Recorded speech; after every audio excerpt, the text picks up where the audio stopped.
rema y que rema, rema.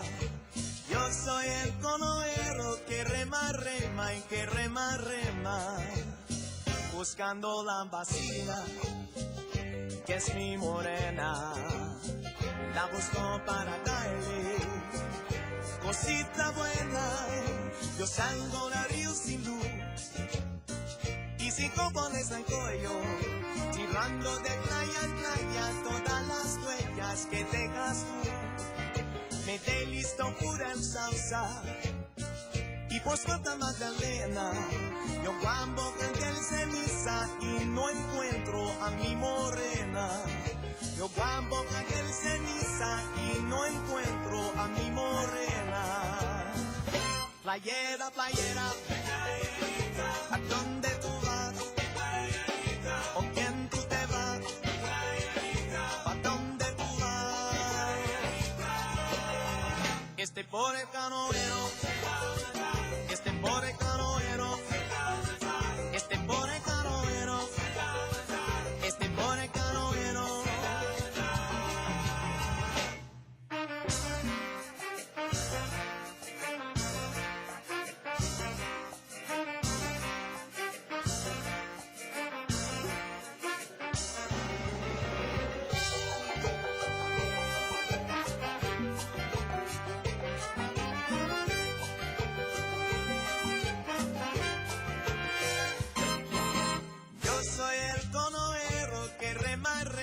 Que rema, rema. Yo soy el conoero que rema, rema y que rema, rema.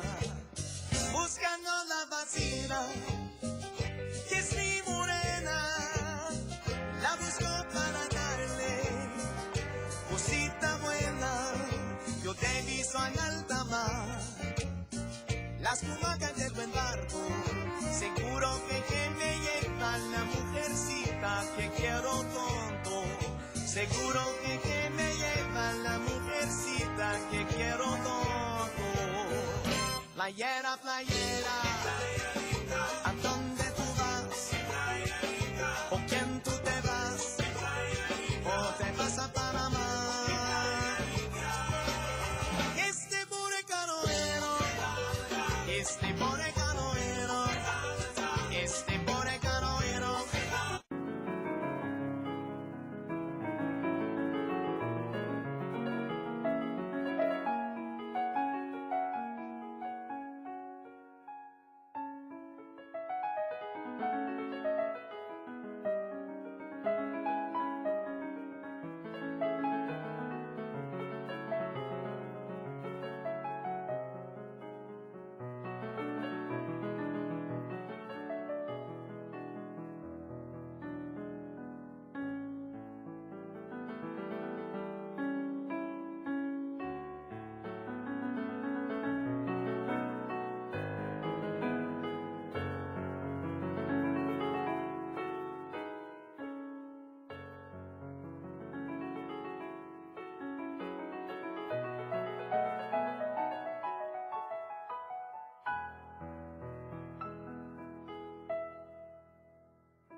I call this meeting of the Tacoma Park City Council to order. Will the clerk please call the roll? Mayor Williams. I'm here. Councilmember Barry. Here. Councilmember Clay. Here. Councilmember Robinson. Here. Councilmember Siemens. Present. Councilmember Snipper. Present. Councilmember Wright. Here. First off, I'd just like to apologize in advance for any coughing I do in the direction of the microphone. I'll try and move away so I don't blast anybody's ears. I've been battling a cold for a week, and today was my low day for some reason. It should have been my I'm all finished and recovered day. So if for some reason somebody sees me kind of leaning back and my eyes starting to roll tonight, you'll know that might be a precursor to leaving a little bit early if that happens. I'm feeling pretty good at the moment, so I'm anticipating being here, but who knows. First up, our council comments. And maybe if I can just start with asking the city manager to make a few comments about the parking enforcement yesterday on Inauguration Day, because I know that a number of us have had some inquiries, and I figured if we can get the information out there to people, that might help. Sure. This was an issue that the chief and I had talked about in terms of the city's preparation for Inauguration Day. As the council is aware, those areas that are designated as having permit parking are mainly to ensure that those residents who live in those areas essentially can park in front of their homes and not have all those spaces taken up by metro parking. So in our internal planning discussions, what the chief and I concluded is that need still very much existed on Inauguration Day. In fact, that need was probably amplified. So we made the decision, since it was not a city holiday nor a federal holiday, that we would basically treat this as business as usual. Those parking restrictions were in effect, and the chief had given direction to his staff to basically closely monitor that situation out of respect for those residents who resided in those areas. We had also decided that unless it was absolutely imperative that we would not tow any vehicles, that we would just limit our enforcement actions to the issuance of tickets. The exception to that would be if we had any illegally parked vehicles that were blocking driveways or otherwise impeding traffic, and thankfully we did not have that situation, unlike some of the other jurisdictions in the area. I believe the chief had shared with me that Metro Police towed over 100 vehicles yesterday. Fortunately, we did not have to do that, but there were a number of tickets issued. So that's basically, I guess, a brief explanation. Did I answer your question, Mayor? I think so, thank you. And I'll just also briefly mention that the city received a letter from WMATA to the FTA in Philadelphia asking that they restart their review of the Tacoma Station proposal. So the city is looking into possible response on our part and monitoring that. I'm not sure where that's going to go, but that'll unfold over the next week or so. So I want to let people make sure that people are aware of that. Are there other comments? Councilmember Snipper. Yes, I'd like to take this opportunity to thank those folks who participated in both the Martin Luther King stuff for the city and the inauguration efforts yesterday. I know Dan Robinson was instrumental in getting that going, and I want to thank the police and other city staff who provided support on a rather last-minute idea basis, and it seemed to me it went pretty well. I know Dan knows way more about it because he managed to stay the whole day, but I just want to thank everybody. I was very impressed with kind of the efficient way that was done. Did you want to make any comments, Councilmember Robinson? I'll follow up and say that it was well attended and a good feel in this auditorium, and it gives us something to think about as we anticipate using this auditorium in the future, how to promote things and how to get people involved, because that's what the place is for. So thank you to my colleagues and the staff for helping pull that together. Councilmember Wright and then Councilmember Clay. I just want to say that it seems to me like every WSSC junction point in the city erupted yesterday, and we're like flowing rivers of ice on all of our state highways. It's very exciting. And was curious if there is a cause, if there's a surge in water pressure or something, or is this just what we can look forward to with aging pipes until they actually manage to resolve that issue? At the risk of being depressing, I think it's something that you can probably expect to happen, having worked in cities that had water systems. Obviously, this type of, this time of year with, freeze and thaws time periods is obviously very hazardous to pipes. It does make them more prone to breakage, and certainly I think Tacoma Park, having some extremely old infrastructure, is probably more prone than maybe other areas of the county. So I'd like to give you some good news, but probably don't have that to offer. I would say, it's going to be one of the comments I was going to make under my report, but if it's better now, is certainly we would ask for the public's assistance. If you notice what appears to be a water main break, if you could please notify the police department. I think the chief advised me of one situation that maybe had been going on for several days, and we were unaware of it. I think basically WSSC may not be aware of it unless it's something like the unfortunate situation on River Road, back in December. So if residents do notice anything, please call the non-emergency number for the police department. We basically have contacts at SHA and WSSC, and at least can try to basically deal with traffic control issues or freezing issues. One of the things that the chief advised me this morning is apparently in some of the situations on some of the state roads, at least what was reported to us, was that WSSC did not have sufficient salt on hand to actually deal with some of the freezing situations, which is kind of startling, I think, to the staff, given that it's January and this is sort of peak time for water main breaks. And so obviously we'll be trying to follow up with WSSC to try to confirm if that's in fact the case. But I think SHA and I think the city has been trying to be very responsive in those instances just to make sure that we get salt down. But obviously if you continue to have water running, it's just going to be a constant cycle of running water and freezing and trying to treat it. Salt really won't do that much until the leak is stopped. Okay, great. Well, that's what I do when constituents call me. If it's regular working hours, I'll send an email or call Daryl. But on my way yesterday, headed to the church, I called the non-emergency number, which is 301-270-1100, and the dispatcher let me know that they had already notified State Highway and WSSC and that they were on their way. So it would be great if people could do that. If you call me, of course, I'll call, but you can just call directly.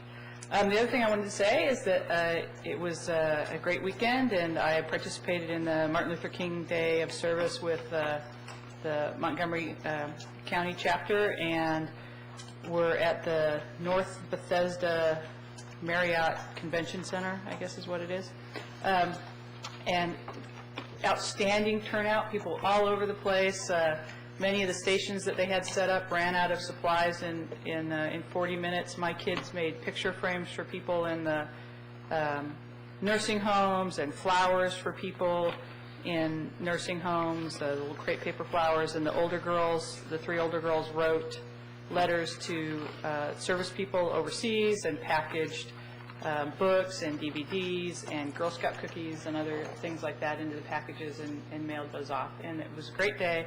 And then I went over to the Strathmore, where they had the Montgomery County celebration and represented the city of Tacoma Park in the proclamation for Martin Luther King Day. It was a great program. They did a great job of interspersing the different awards that they had with really terrific music acts, and I hope more people get out. On a note, I work for the Corporation for National Service, and we were talking a couple of weeks ago about how usually we have about 3,000 projects that apply across the country each year, and about a week out we had over 9,000 that had applied. So really the biggest day of service on MLK Day that our country has had, and it was great to be a part of that. It's very exciting, and I hope that we're able to keep up the momentum and roll some of that over into our volunteerism and activities here in Tacoma Park. I also had a wonderful weekend. I was fortunate to attend the MLK event at Strathmore with Councilmember Snipper and Clay. It was a great event. And the inauguration events were fabulous. I was fortunate enough to be down on the mall, and seeing that helicopter take off, I felt like a cloud was lifted from Washington.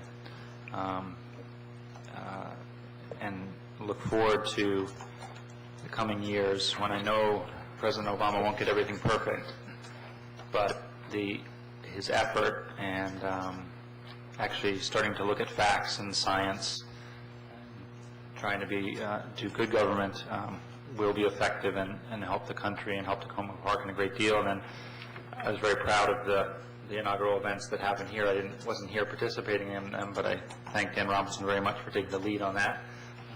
And I heard the 2 balls in the area were fabulous, so very exciting. The second thing I wanted to mention, I went to an immigration rally today down at the ICE offices, and I'm hopeful that one of the first things President Obama will do is put an end to the raids that have been ongoing by ICE. I think they're just bad public policy, they're a waste of money, and they basically hurt families, and they haven't proven to actually deal with the immigration issue in any way. And then longer term, I hope he'll help the Congress pass fair and humane immigration reform. And then lastly, I just have to touch on WSSC also. I think we need to have WSSC come before us and explain and give us an opportunity to ask tough questions, because this is getting ridiculous. No one else in the state or the county has yet taken on that role to quiz them, ask them, and get some of these issues out in the public.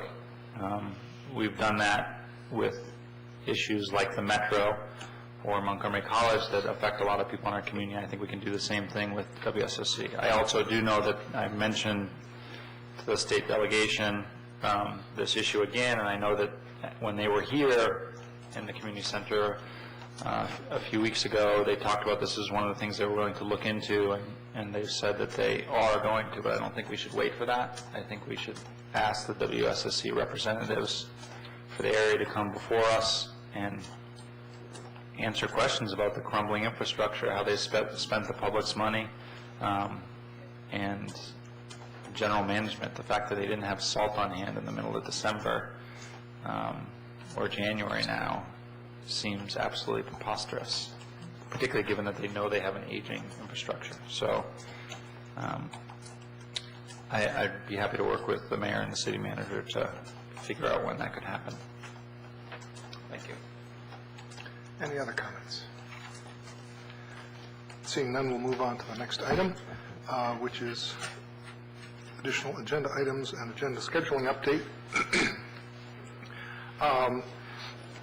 If people have been paying attention to the agendas, the last couple of weeks we've been tossing and turning a bit on the agendas, and we had the item last week where we thought we were going to come back with the strategic plan, and that moved, and that's currently penned in to come back to us on February 9th. So we've had to kind of move some things forward and shift around a little bit. So I just point out that on next Monday, the 26th, we'll have the work session items on the police chief's report on 2008 crime statistics, and also the police department will brief us on the proposed license plate recognition scanner. And an item that was added just in the last day or two is that we'll also have a chance to talk with the city's lobbyists about items that are coming up in Annapolis and any concerns that we want to share with them, and anything that we need to do to coordinate with them on who's covering what. So that will be on Monday night. The following Monday, the 2nd, we have an item that's been longstanding to come back to us, which is the report on the Health Services Impact Committee. And we also have a discussion of the Council Grants Program, and I think both of those will take up a good bit of time in that meeting. And the one other item that had been requested, I believe, by Councilmember Wright on the tentatively scheduled for February 9th, unless it needs to move forward based on timing issues, is our resolution regarding the city's priorities for federal stimulus program projects. So that's, at the moment, that's penciled in on the 9th. It could move. Next item on our agenda is public comment period. If anybody has any comments they'd like to make, please come to the microphone and identify yourself, and please try and keep your comments to 3 minutes.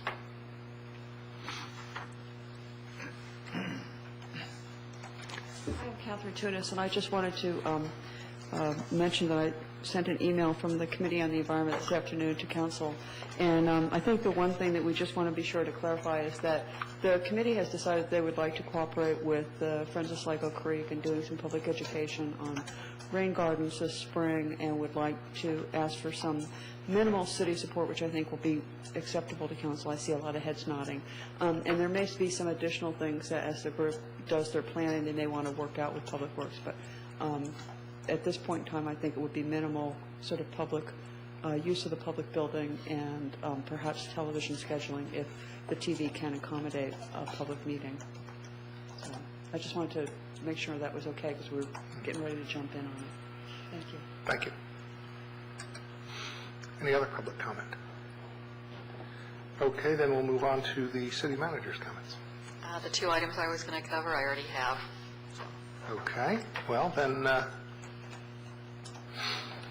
We're actually a minute or so ahead of schedule.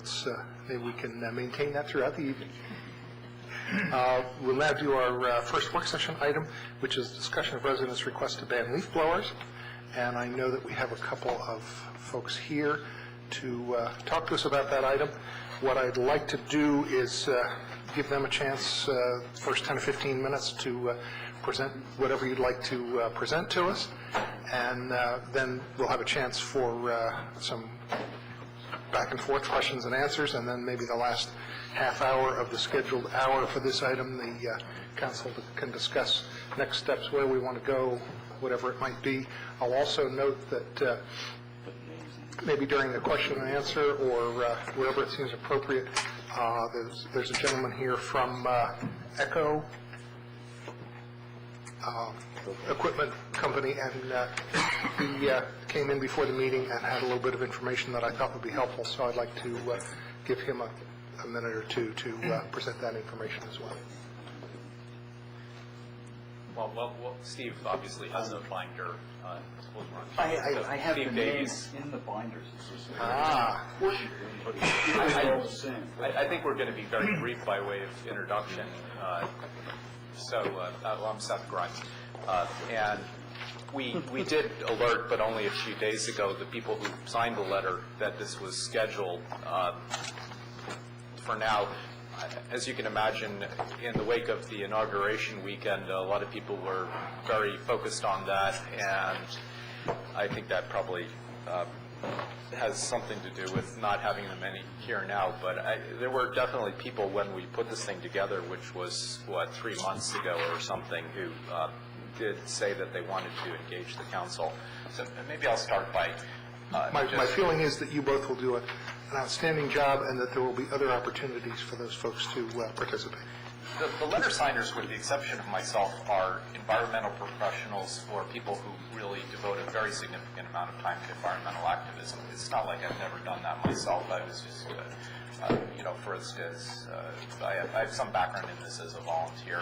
Back in college, I rode around on the back of a recycling truck. Some friends of mine organized something called Middletown Cooperative Recycling, got a truck from the university, and I ran with them and collected newspapers and beer bottles from the frats and so on a weekly basis. But in any case, it definitely would be worthwhile to have the other signers of the letter, to the extent that they're willing, participate in this. I want to briefly, I think probably 2 minutes, just kind of frame the issue and the request from our point of view as the ringleaders, and Steve will make his own remarks. I see 4 dimensions here. One dimension is pollution. Another dimension is use of fossil fuels. A third dimension is noise. And a fourth dimension is health issues. And that has 2 aspects to it. One is the results of all the particulate matter, the leaf mold and all kinds of stuff, dirt that the leaf blowers kick up into the air, which can have a respiratory impact. And that, let's say, would have a second-hand impact. And then also the health impact for the workers. For instance, this fall, I made sure to notice what the workers were doing and weren't doing, and what they weren't doing was wearing ear protection or masks to protect their respiratory systems and so on.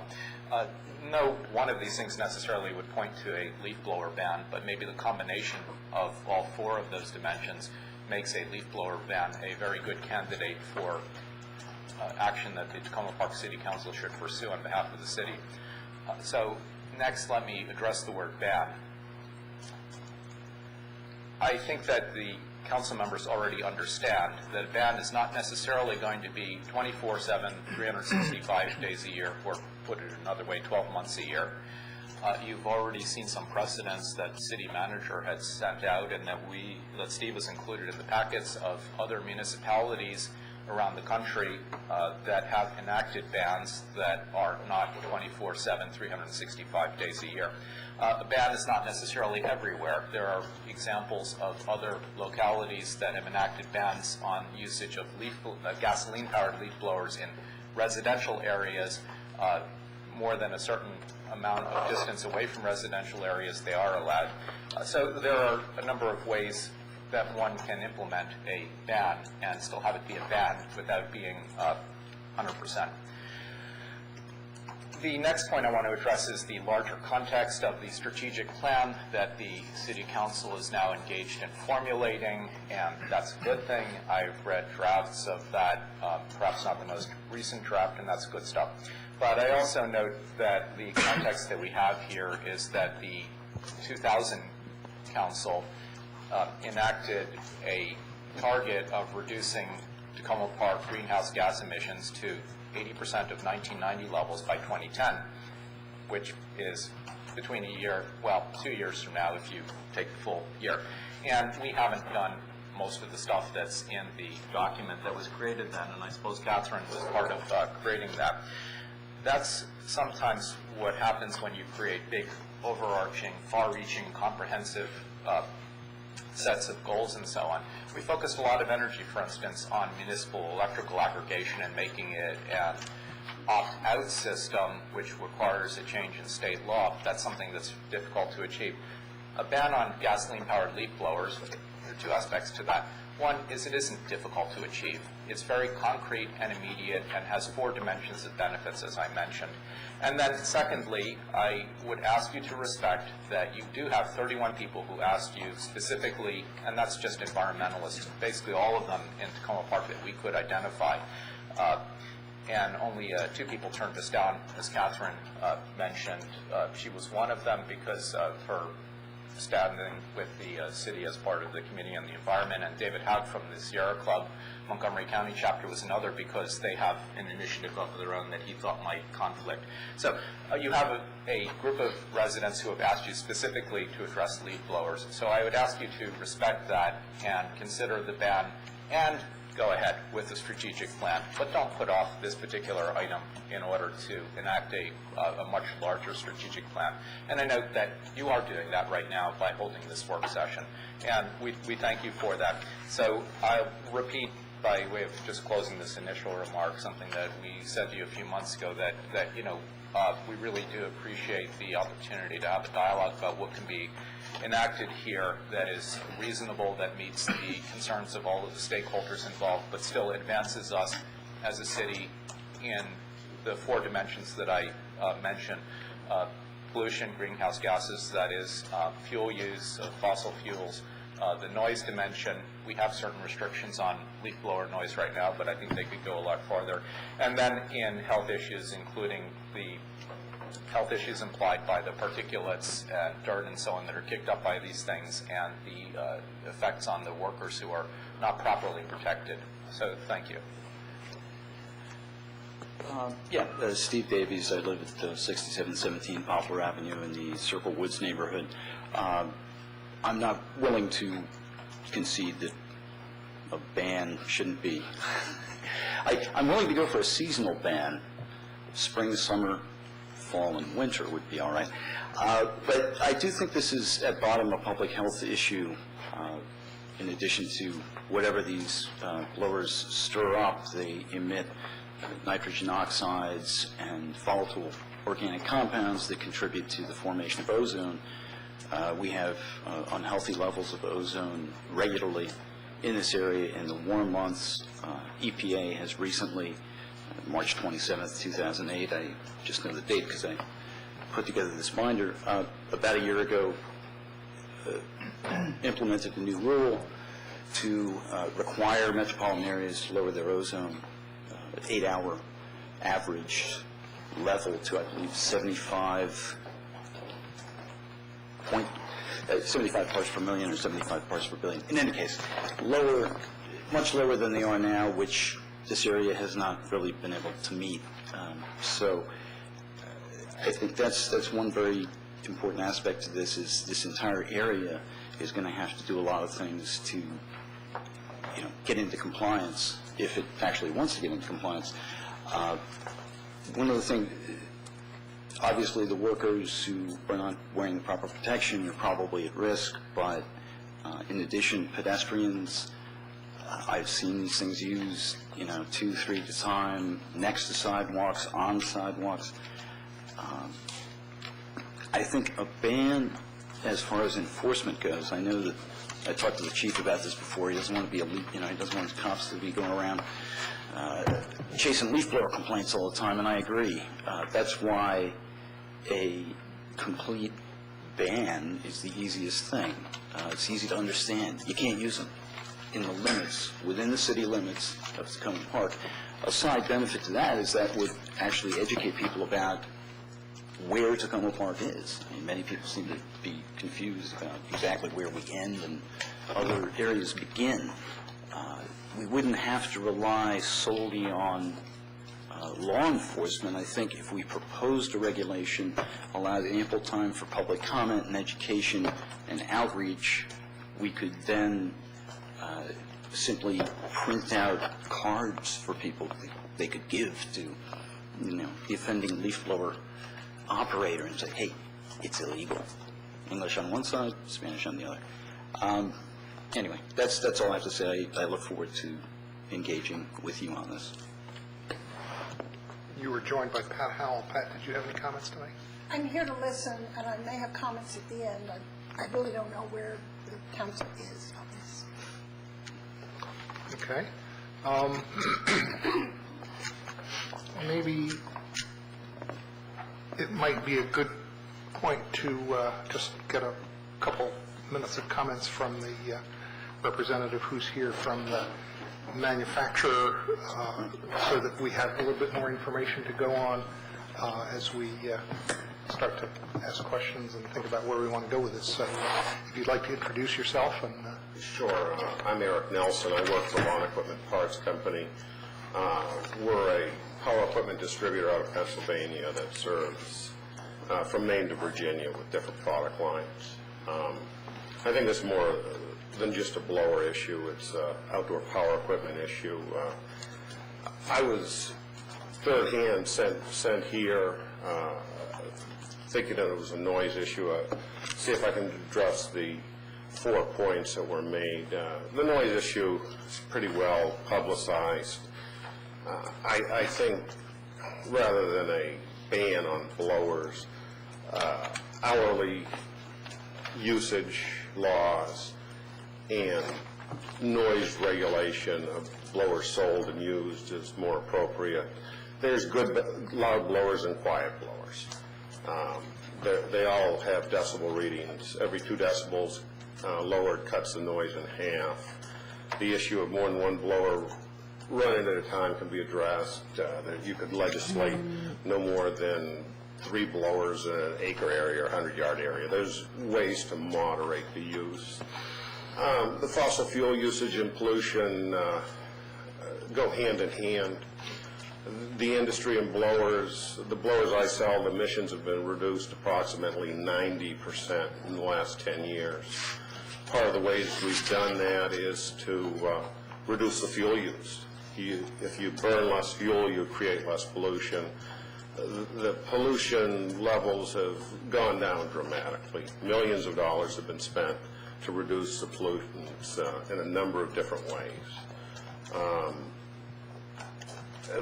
The users, every power blower dealer sells masks, sells earmuffs, sells earplugs. We can't force people to use them, just like we can't force people to use seat belts, but they're readily available. Can I just jump in for a second? What kind of requirements are there for the operators? What do they have for protection? There's no requirements for them. I mean, it's, to me, I mean, I have 4 pairs of earmuffs at home. I mean, I wouldn't run power equipment without it. I mean, it's bad business practice not to use ear equipment. There's fatigue involved as a user of any piece of equipment, whether it be a heavy machine operator or a machine shop operator. Noise is actually fatiguing, so you'll get more productivity out of an employee if he's more comfortable, if he's using earplugs, and he's going to be more productive. It's going to be more comfortable, safer, less damage. But I mean, it's inexpensive and readily available. I mean, but some people won't use them, or some people don't use them. But it's inexpensive and readily available. I sell 7 different product lines. There's lots of different environmental actions that can be taken. One of the products I sell is zero-turn riders. We've all seen the stick riders. We have propane-powered units that are available out there, but try selling one. It comes to cost. I mean, leaf removal in any way, shape, or form is hard work. The most efficient way to move them in most cases is with a blower. If you're willing to spend a lot more money, you can use rakes.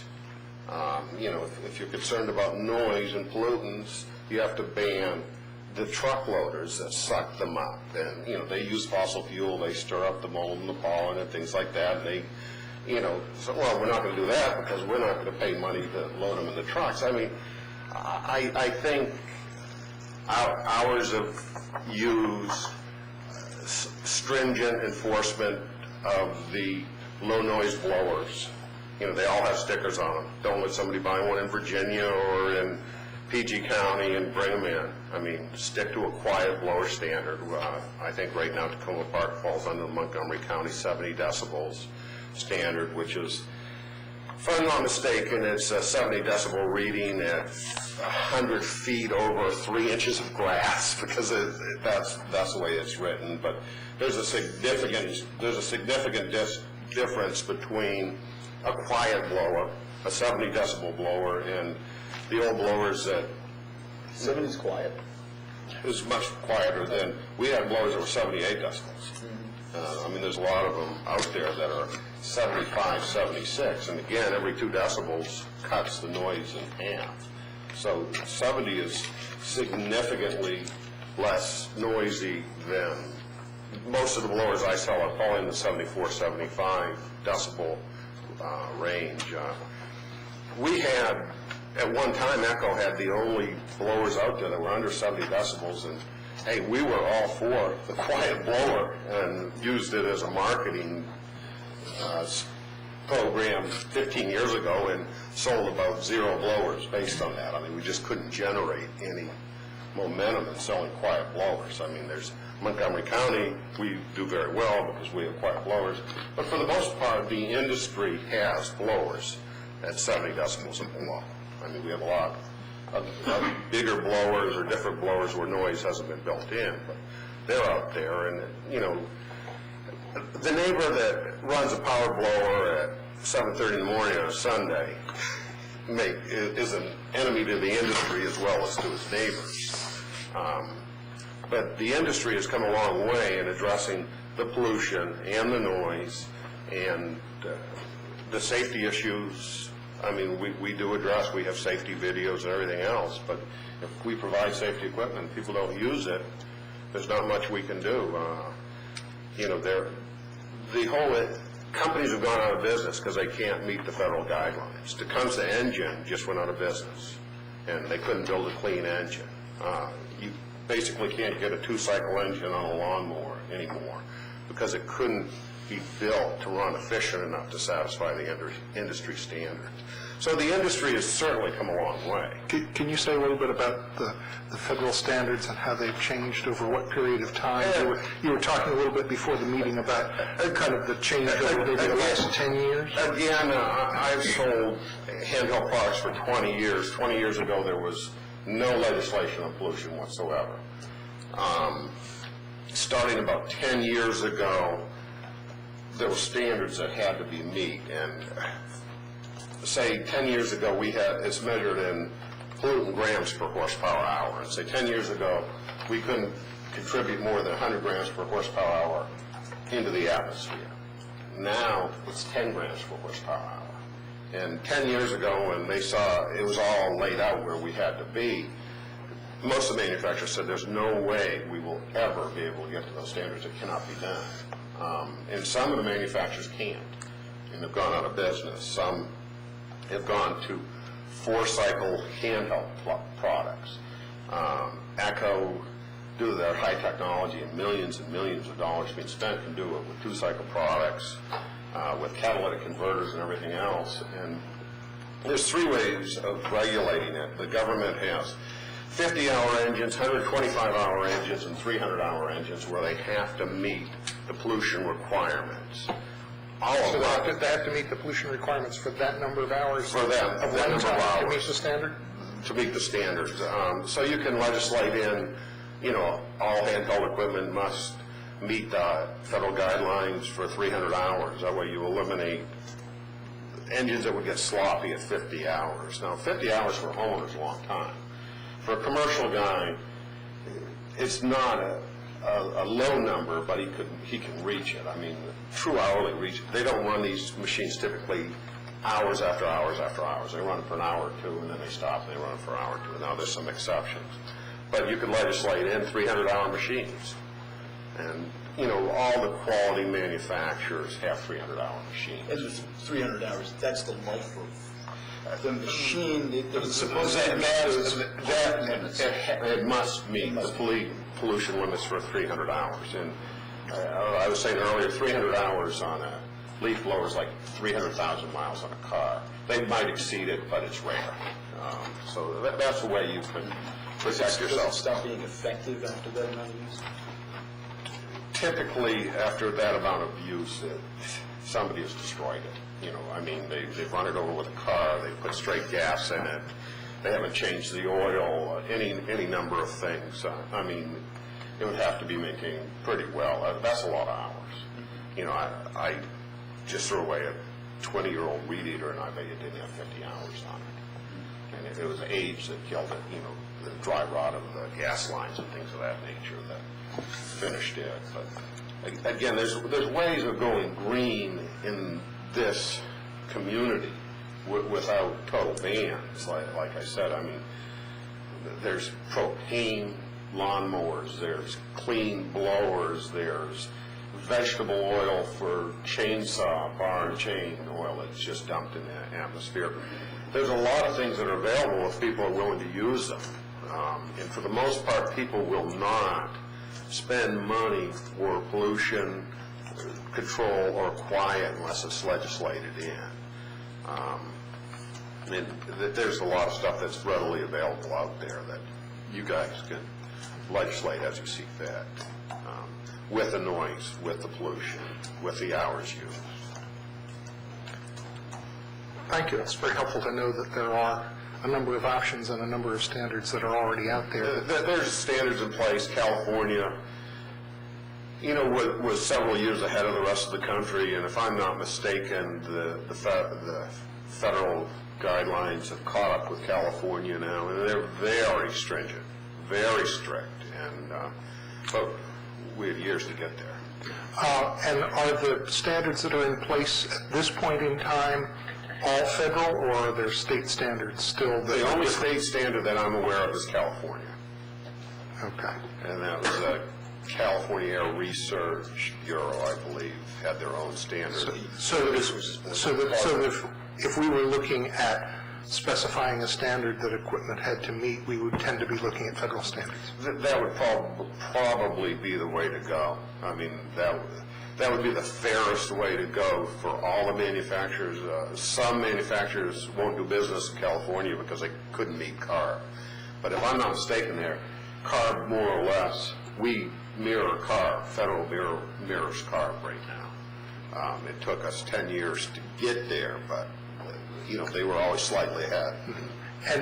And the standard, the federal standards tend to be pollution standards, but they wouldn't necessarily encompass things like the vegetable oil, bar oil that you were talking about. Those are just... No, those are just things that the industry has done, and the vegetable oil for bar and chain is something I don't even sell. My companies I represent don't sell, but I know are available in dealerships. But again, if you want to spend $25 for a gallon of bar and chain oil, it's vegetable oil versus $7. It's available, and the point being with the and again, I'm not chopping down big trees. I own a chainsaw, and I don't think I would ever cut down a live tree. I lived in Texas and Oklahoma where there were no trees, so I appreciate them. But I have a lot of trees that fall down that I'll cut out. But the point being with the bar and chain oil that that's a pollutant because that's what gets put into the ground when you operate. It just, when the chain spins around, it just lubricates a chain and is spun into the ground in the atmosphere, and all it is motor oil, a petroleum-based oil. Now, do people smell it, see it? No, but it's there. But EPA estimates that many, I don't know, hundreds of thousands of gallons or something of material is spilled during, filling up these machines. Sure. Yeah. Just like an automobile. Mm-hmm. I mean, every time you fill up an automobile, every time you fuel a boat, any use of petroleum, there's spillage and usage, and the environmental impact of running a refinery is there. I mean, there's no denying that. Can I ask you a question? The EPA just came out with a new rule on, the non-road engines. Certainly. Latest one. My understanding is that it actually doesn't make any further improvement to the handheld engine category, that manufacturers really can't do anything more to squeeze any reductions. I am not versed on that right now. Every industry has gone through their own standards. Probably the most dramatic was the boating industry. If you run outboards, they've gone to almost exclusively four-stroke engines and reduced pollutants dramatically. That was addressed. The motorcycles, the four-wheelers have been addressed. Like, nobody has a free pass. Oh, yeah. Again, the pollutants in our industry have been reduced dramatically. I mean, to the point where, like I said, 5-6 years ago, the manufacturers said, we do not have the technology to get to the 2008, 2009 standards, but they have done it. I mean, the computer machining is so high tolerance now that the engines are that good that they can be that efficient. Mm-hmm. But when we started, there were none. 10 years ago, there were no standards, zero, and then we've progressively cut pollutants out. Mm-hmm. I mean, the pollutants have been cut out dramatically. They've been reduced, but not so much. No, well, not you and I create pollution by breathing, and I mean, there's no such thing as no pollutants. I mean, you can be environmentally conscious, but it's an engine. I mean, it's creating pollutants. I mean, so it sounds like. I think Steve's point is just that there is a way for no pollution. I'm not in favor of the ban necessarily, but using a rake is no pollution. That's correct. I think.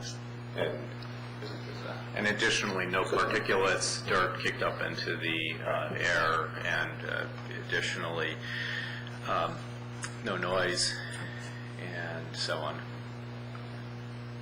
Well, there is dirt kicked up in the air if you're talking zero. If you're raking them, yeah. I mean, if you're splitting hairs, you're kicking up stuff in the air. And you're incurring cost to do it. At what point? I mean, we can ban cars to cut out a lot of pollution just as easily. Larry Will, you know him? Yes. Yeah, former vice president of engineering, ECHO. I interviewed him. I sent him some questions by email, and he responded. And he said that 90% of the operators are untrained, are not properly trained. That's very true. It's, when you buy any piece of equipment from a store, I don't care if it's power equipment or a computer or a phone, how many people read the owner's manual, sit around for the direction that's given? I mean, it's available. The industry, the company I work for, provides training videos, safety videos, training classes in English and Spanish. Again, it is readily available if people choose to use it. I mean, we are ready, willing, and able to provide it, to give it at no charge.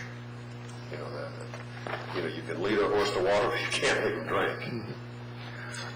Just one thing I wanted to point out for my colleagues was it sounds like if we were to decide that identifying, adopting some federal standards for pollutants or similar types of things, and would say that equipment used in certain operations had to meet certain standards. One of the things that we would have to address in that would be what to do about existing equipment. So if that's a direction we want to go, that's a consideration that we would have to think about in terms of already existing. Yeah, I point out there are already federal standards. I mean, the manufacturers have to meet federal. Right, but it sounds like there are different standards. Catherine pointed out to me just now that the EPA just tightened EPA standards that we've been discussing don't take effect until 2011, by the way. Okay. Yeah. And then for power blowers, Yes. there's a sliding scale. Yes, I just looked it up on the website, and the Wilton County...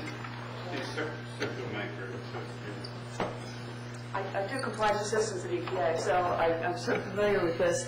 But I did just look it up, and the rule did come out this past October for small gasoline-powered engines, and it will be graduating, going into effect 2011 to 2012, depending on the type of engine and that sort of thing. So then you think about the market turnover, when are people going to buy things and that sort of stuff.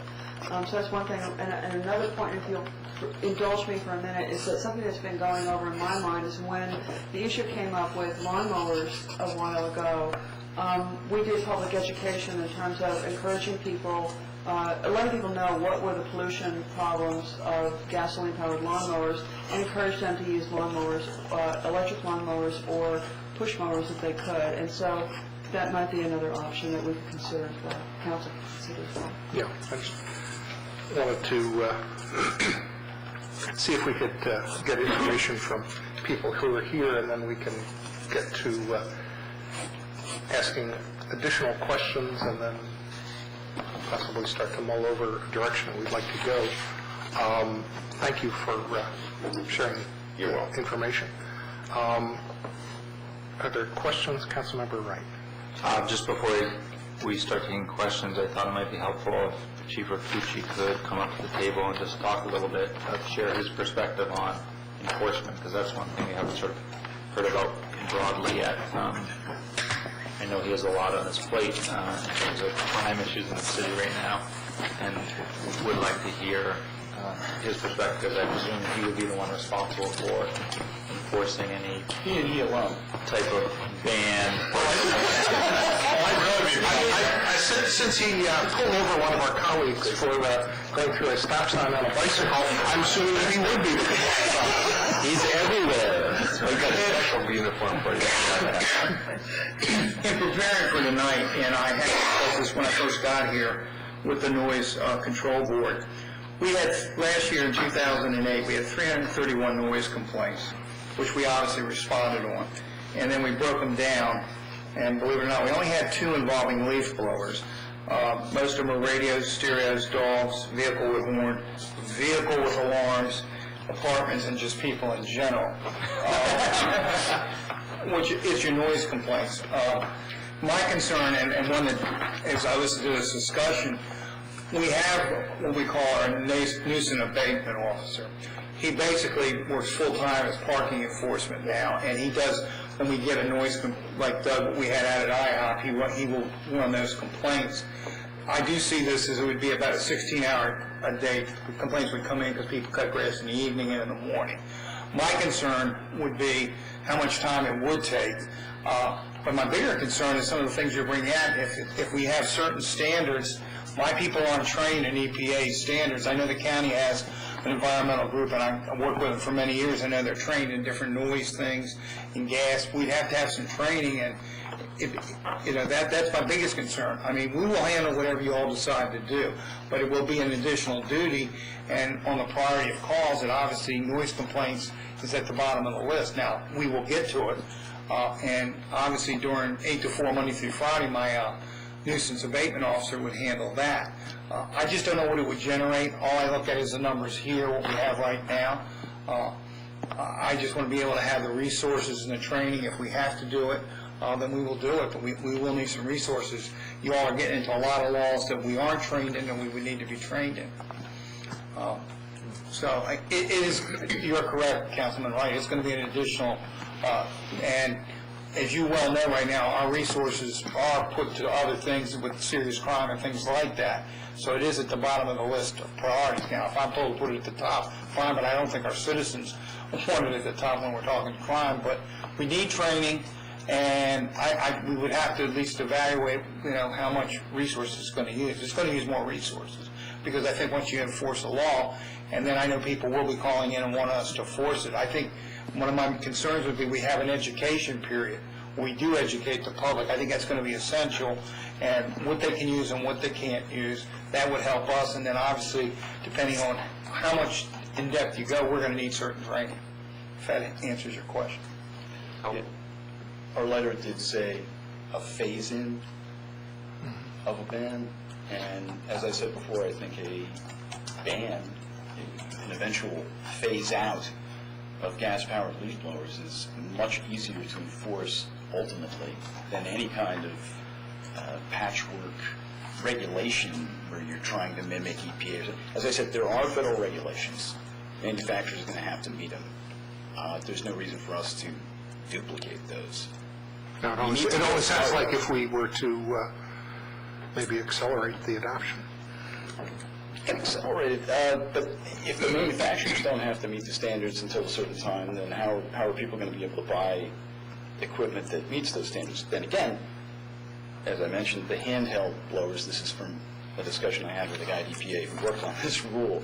I don't believe that this new rule has any further reductions in handheld blowers. In other words, the smaller ones. The larger commercial backpack ones, yes, there's some still further reductions, but the ones most used by homeowners, and you're not going to see anything cleaner, I don't believe. There are what they call Phase 2 standards that are kicking in now, which I think Mr. Nelson discussed, right? I mean, the first two are about Phase 4, actually. Phase 4? I mean, there was one rule, and then there was another rule. Anyway. Yeah, there's been different levels we've had to hit periodically over a 10-year period. Are there different sets of standards for the larger backpack type of blowers as opposed to the smaller handheld? No, the way I understand it is handheld products fall under one category, handheld products being chainsaws, blowers, trimmers, and wheeled items, lawn mowers, push blowers, things of that nature fall under other categories. And the backpack ones fall? Backpack would fall into the handheld, the line trimmers, weed eaters per se, chainsaws. And again, they've had progressive levels they've had to get to. As far as enforcement, there's stickers on these products. I mean, it just says meets 70 decibels in big black letters. I mean, if somebody makes a noise complaint on a blower, there better be a sticker on it. I mean, it's an offense to... That'll help us now. I mean, it's there. I mean, it's on every blower. It has the... Every blower manufactured since... for a long time, and again, there's blowers that are a lot quieter than others. I mean, in the handheld blowers and the backpack blowers part. To come apart, let me just make one quick point. You can use as many blowers as you want at one time, as long as each individually meets the 70 decibel limit. Now, 3 blowers make more noise than 1, correct? Am I wrong? Can somebody tell me? Sounds reasonable. It seems like it would be louder. It seems like I guess my question would be, not knowing the science of sound, is that sort of thing cumulative? Well, it's cumulative as far as health, yes. I mean, hearing loss. Specifically about the sound, like if you take... If you had 3 blowers, let's say, for the sake of each or 7, it's going to be about 21. And when we take a noise reading, it's all the noise combined. Yeah, but your question is it 21 or is it 13? Nick, let me address this. Three blowers, the people who sign us louder than one blower. The people who sign this letter to you, let's cut to the chase. The people who asked you to consider a leaf blower ban were well aware of the standards that existed, including the EPA's 2011-2012 standards when we requested this ban. We do not see this as enough. This regulation, we are out for something that goes beyond adherence to standards. That's very important, but we're looking for something that goes beyond that. Councilmember Siemens. Thank you. First, I'd like to back up and just thank you all and the other signers of the letter for bringing this forward to the council. I think it's, I find it exciting that the residents of Tacoma Park, a group of you have come together to bring an environmental issue to the council and made a proposal on what we can do to improve the world and address the global warming in a small way. And by the way, I was looking on the EPA website, and I see that there's a University of California study that goes into great detail about the particulate emissions from leaf blowers on different surfaces, asphalt, lawns, blowing leaves out of the gutters, and also addresses your comments about the use of hand rakes, and it does comparison on the particulate emissions. And you're right, the rakes do have some particulates emitted as you're raking, but obviously, or maybe not so obvious, it's far less than the power leaf blowers. I guess where I am on this is I appreciate the material that you've presented to us, and it was nice of you to put together in a book, but most of the stuff I think you've sent to us individually in the past. There's been a lot of material that we've received from you, Steve, and the group. And I'm just wondering how this fits in with other opportunities that we have to address environmental issues here in the city, and whether this is, we've heard some of the difficulties that we'll face if we put this in, and some of the enforcement difficulties we'll have, and some of the measurement difficulties, and I wonder whether, I guess it's the bang for the buck that I'm looking at. With all due respect, with all due respect, Councilman, I mean, you haven't even decided anything. So how can you possibly know what the enforcement difficulties of something might be? No, I'm saying that there might be. I mean, you haven't even considered a specific proposal. I have said that I think a total ban is actually much more easily enforceable than any kind of, they got to meet this thing or that standard. Sure, because if you see a power blower, you know it's. That seems to me something that could be researched. I mean, we can do more work. We can talk to some of the municipalities that have implemented varying degrees of a ban on leaf blowers. But fitting into other opportunities, this is an opportunity. This is low-hanging fruit to me. There are pros and cons. Sure. For doing this. And pros and cons. As you said, there are different ways of implementing this request. I am wondering whether it is, whatever it is, more detail would be needed, but I would also like to see it side by side with some other proposals, or at least someone to look at and see if there are other proposals that would be much, that might provide more benefit for, at less, with less cons.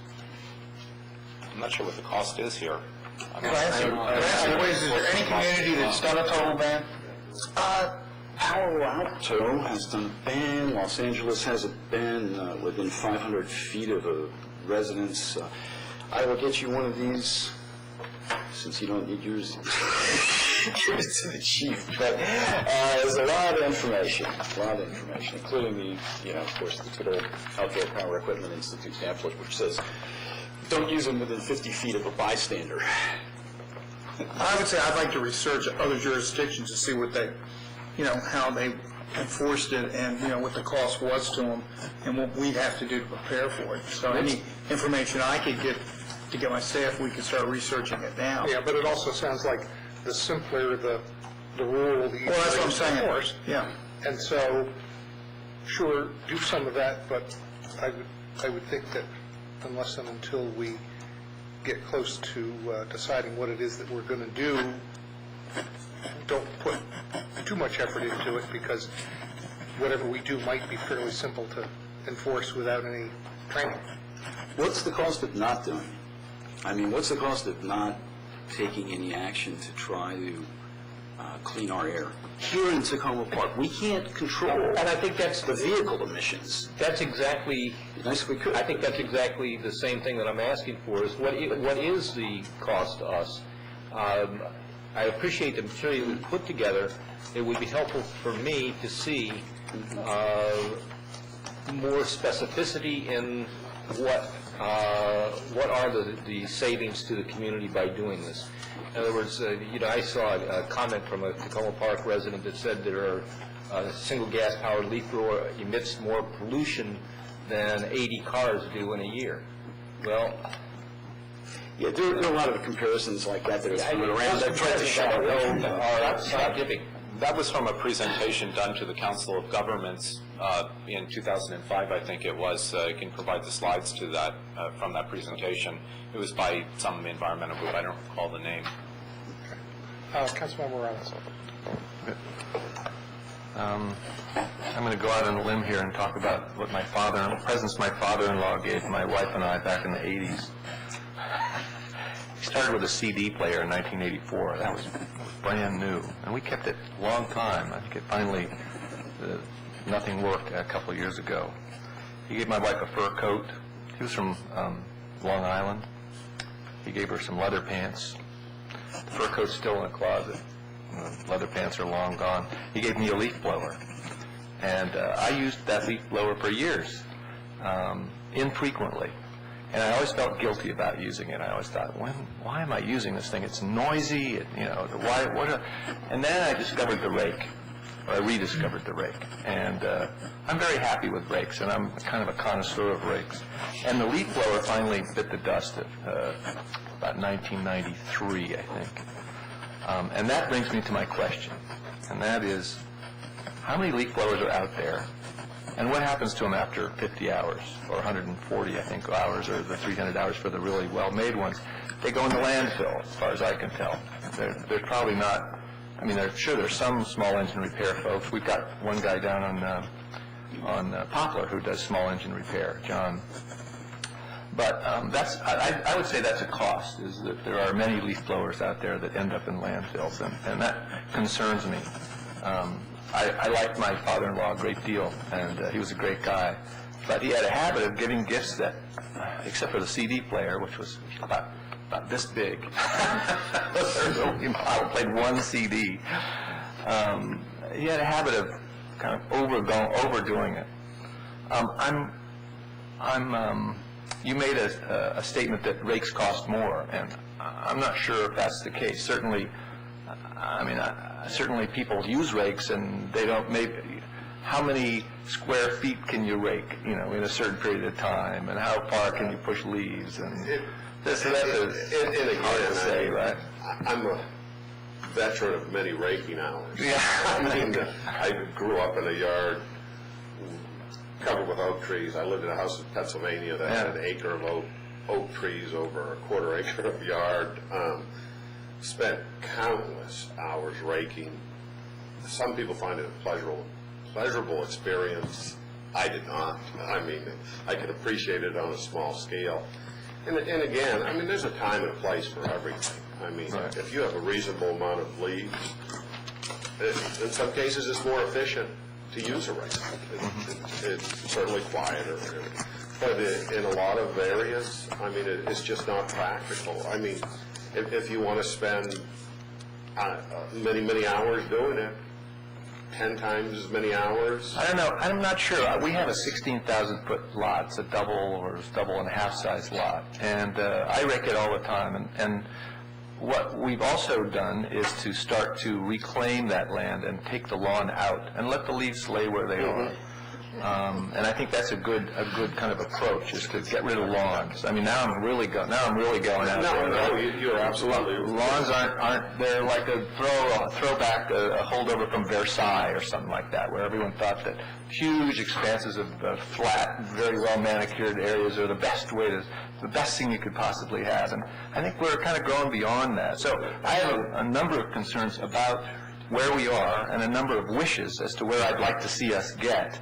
And lawn blowers, from where I am, they don't get us very far going towards where I'd like to see us get. There's a lot of other things we could do to get us in the right direction. So I'm with Steve, really, on this one. I'd like to ban them, just outright ban all leaf blowers, period. And I'm open to, electric. Electric is probably okay. I'd like to see, I'd like to have more kids hired to rake leaves. I think there are plenty of kids out there who are ready to rake leaves. And I'd like to see less stuff going to the landfill. So I'm probably going to be on the minority here, but I'm way over on that side with you guys, on that side of the table. With all due respect, I'm an entrepreneur and a business person too, and I totally... Absolutely, and I think I'm pretty environmentally sensitive, come from an environmentally sensitive family. I understand the issues. I mean, if you're talking about pollution and, just want to make it, ban all recreational use of gasoline, ban boats, ban four-wheelers. We're not asking for that. I know, but I think at least a leaf blower is contributing and producing some work as opposed to just incinerating gasoline. I mean, whether we can debate the purpose and the efficiency, it is certainly undeniably more efficient. And I'm not sure. In some instances, I'd agree with you, but in many instances, I'd say probably not. To fire that baby up and to wander around your yard with it in a small yard. I mean, we can get into a back. We can get it back. And you're not going to do it tonight. So we should back. There's absolutely no data to back up that statement. Councilmember Siemens. Thank you, Mayor. And just real quickly, I wanted to thank Chief Ricucci. I see that Palo Alto, as Mr. Grimes said, did implement, or maybe Steve said, did implement the ban on leaf blowers in July of 2005. And I think it would be helpful for this council if we agree tonight to look into this a little bit for more detail, to get some information from Palo Alto, not just on the enforcement, but also on the other impacts, such as impact on public works and on city residents. Because as you might imagine, it was a hotly contested issue that took them from 2002 through 2005 to implement in Palo Alto. Councilmember Wright. I'm continuing to try and gather information about this, so I also would like to have the Director of Public Works, Darrell Braithwaite, come up to the table and talk a little bit about what sort of impact this would have on the Public Works Department. I don't know if you have stuff prepared or not, but in particular about operational changes and then cost changes. Yeah, in your package, I did a memo to the city manager in regard to the potential impacts of leaf blowers, bad one, have one, city operations specific to city employees and city work. We don't rely a lot on leaf blowers. It's not a big component of the work we do. We have 5 of them. 3 of them are in the right-of-way division, 2 of them are in the garden shop. During our leaf collection in the fall, the vacuum street leaf collection, they very rarely use a blower. It's mostly done with the vacuum machines and rakes. It's basically just too difficult to get the blowers out there. There's really no convenient way to have them on the truck. Blowing leaves out and from around cars has proven to be difficult. You can scratch cars, you can, people in the way. It's just not, there's places and times for equipment. That isn't one of them. The primary use that my staff informed me that they use blowers for are during the garden maintenance. Basically, the garden division takes care of planted areas, planting beds, and they rely, for their leaf collection operation, on blowers pretty intensively, probably 4 hours of an 8-hour day. Most of that work is done by temporary laborers. For our leaf operations in gardens, we bring temps in to assist the regular staff. The garden division is just a 2-person staff, a supervisor and a technician, so they supplement for projects like that. We spend about 2 weeks removing leaf debris from the garden beds, and they spread it out between the fall and the spring. It would probably double the time that it takes the staff now. Instead of 2 weeks, it would be 4 weeks if they were relying on rakes rather than the blowers. Not anything ultimately dramatic in terms of impact. It would add a couple of $1,000s of cost. It would add some time. Most of the time added by banning blowers from our operation would sort of be absorbed within the work week. It might take us a little longer to complete things, might take a few more people to do it, but by and large it would be able to be absorbed within what we do. The larger question I have about this is, when I was first asked the question, I was thinking specifically about blowers. But if we want to talk about 2-cycle engines, we've got chainsaws, weed whackers, trimming equipment, things like that. So you might want to consider whether or not you would be determining a ban on 2-cycle engines or determining a ban just on leaf blowers. The only other component that we have with leaf blower use is oftentimes during sometimes the construction projects, or if we have a tree fall down and we're clearing the right-of-way, the staff will often use blowers to move the debris to the curb to more easily pick it up. Again, it's just something that's probably not a half an hour's worth of time, but it reduces the time in the cleanup operation. They're also sometimes used with our grass mowing operation. If you're trimming or re-whacking a sidewalk, the grass edge, you're going to throw grass clippings into the street, so they'll oftentimes have a blower there, again, where they blow it to the curb and then pick it up. Minor impact from our overall day-to-day operations, so nothing significant, but the question that comes up in my mind, of course, is all 2-cycle engines or just these, and that's pretty much our impact in a nutshell. Thank you. Could I just ask a couple follow-up questions? Is there any downside to just leaving the grass, other than aesthetically? Is there any downside to leaving the grass clippings after you mow or trim, as opposed to blowing them into a location so they can be picked up? We tend to collect grass clippings in the parks and playgrounds where we mow.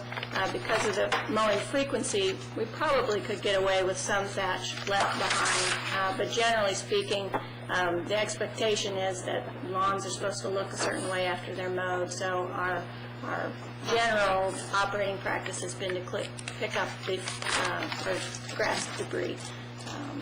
It gets composted and then, of course, brought back out to the parks in the way of mulch. But at any rate, we do tend to pick it up with our machines. We have baggers on the machines and things that will collect clippings.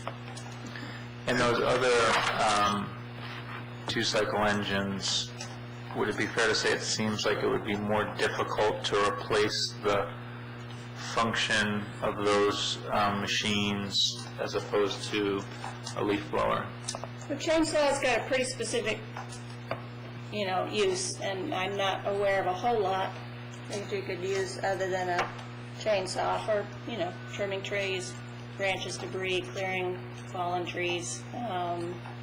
Weed whackers, I guess you've got a shovel, and maybe just helps all grow to expect a different look to a finished lawn versus what people come to expect as trimmed edges and whatnot in certain public areas. I'm trying to think of other types of uses. There are some pruning equipment, again. Some of the minor pruning could be done with hand saws, but usually when we're using them, they're on a pole saw, and it's a lot of that we contract out. So again, we would also have to take a look at how this might impact our contractors and the expectations they would have when they bid a job or do work. We'd have to make it quite clear what could and couldn't be done as a result of a contract with the city. Thanks. We're not asking for a ban on chainsaws. Just wanted to make that clear. I was just looking to make sure that if there was somebody else who hadn't spoken, but... Doug, go ahead. Does he have any opinion on this? Excuse me, I'll write it down. Councilmember Siemens. Thank you. I just, as if we move forward with this in any way, I think we need to consider how we craft any decision to safeguard against the enterprising contractors or homeowners who may decide to replace their gas-powered leaf blowers with electric leaf blowers, which are run off gasoline generators. It's maybe not something a homeowner would think to do, but I think landscapers might.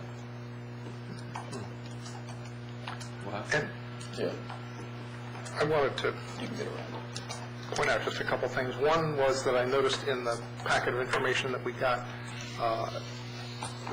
under the blue cover that one of the jurisdictions covered is Cambridge, Massachusetts, and what I found interesting about their information was their best practices that I thought was very helpful in terms of education efforts about how to operate equipment not only safely but efficiently and environmentally, and the types of things to look at. I thought that was a very helpful piece that no matter what we do is something that we would need to put out there.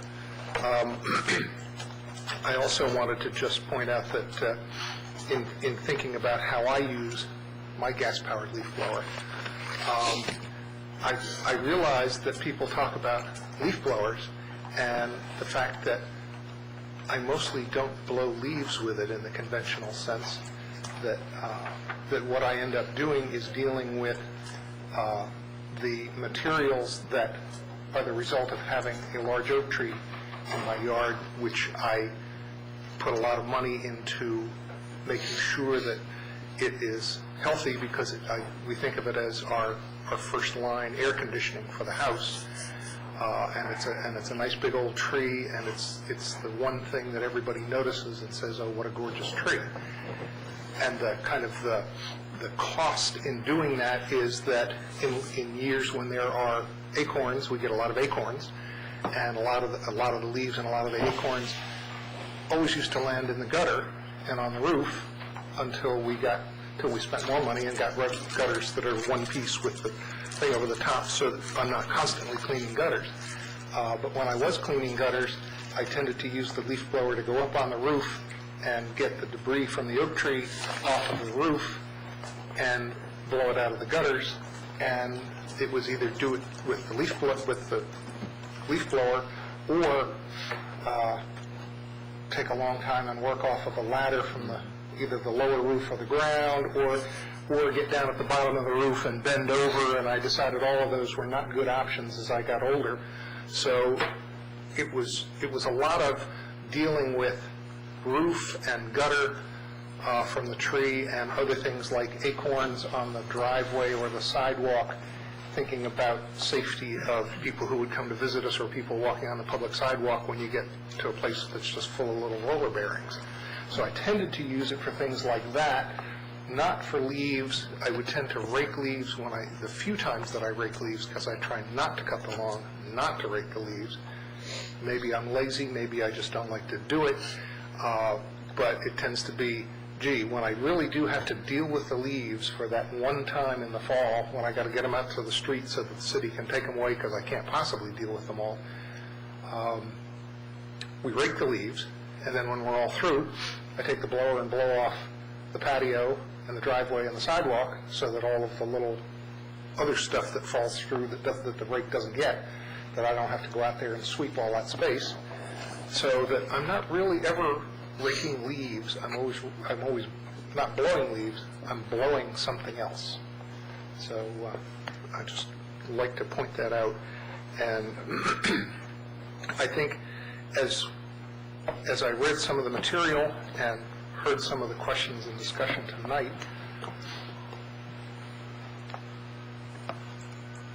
I had a couple thoughts. One was that whatever we do, simpler is going to be better. We don't have to reinvent a lot of things. But I also was thinking for each one of the areas that was brought up as a concern, if we're just dealing, it's attractive in a certain way to deal with one particular thing and say, start with one, deal with the rest as you go on. But it's also, as you start to look at the concerns about gas-powered leaf blowers, then it's like, well, if you're dealing with the particulate matter and all those kind of concerns, then you're also dealing with electric leaf blowers. And so should you be dealing with leaf blowers in general? And if you're dealing with noise or environmental concerns, then it can be other two-cycle engines, and so you want to address two-cycle engines. And I think that whatever we do, we're going to have to find the level of dealing with this where we're comfortable with saying we're going to take this piece of it and address it, and those other pieces will have to come later, as opposed to kind of looking at it a little bit more comprehensively with the first piece to try and address a bundle of a certain area of issues. And I think that will take some further thought and discussion on our part, and I would hope that over the next couple of weeks, as we do come back to the strategic plan, that might provide a framework to help think about how to frame this. I'm not trying to say that I want to hold whatever decision we make on this hostage to the larger plan, but I think the larger plan can inform it in terms of being comfortable with the level that we start with, and having a sense of what the time frame and the cost might be to address other levels of it. Councilmember Wright. I just a few closing comments. First, I appreciate all the information, Steve, that you've provided for us. I haven't read through all of it yet. I will. I'm not sure. I'm not for or against the ban at this point. I feel like I need to digest more of the information and kind of understand. I do think we have to be very careful in thinking about when we take away or make rules about what people can and cannot do. And I just think I have to think through kind of the framework for that broadly and think about how that fits into that. I'm sure there's some stuff I can find to read about that. And I probably will be calling you with some questions, so thank you. Mayor? Other comments? Councilmember Berry. I'm enjoying the back and forth of the discussion tonight, and I'm certainly enjoying, learning things, and therefore I don't want it to end. So I'm not in a position tonight to support the ban or reject the ban. What I am concerned about, though, is sort of the proper, and necessary limitations on our authority. Just because we have the power to do something doesn't necessarily mean we should.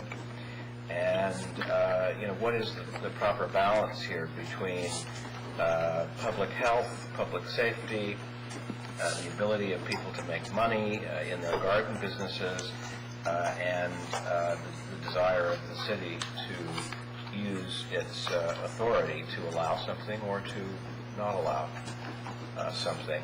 I, in my own personal life, found public education of a voluntary nature very powerful, and as a result I went out and bought an electric weed whacker.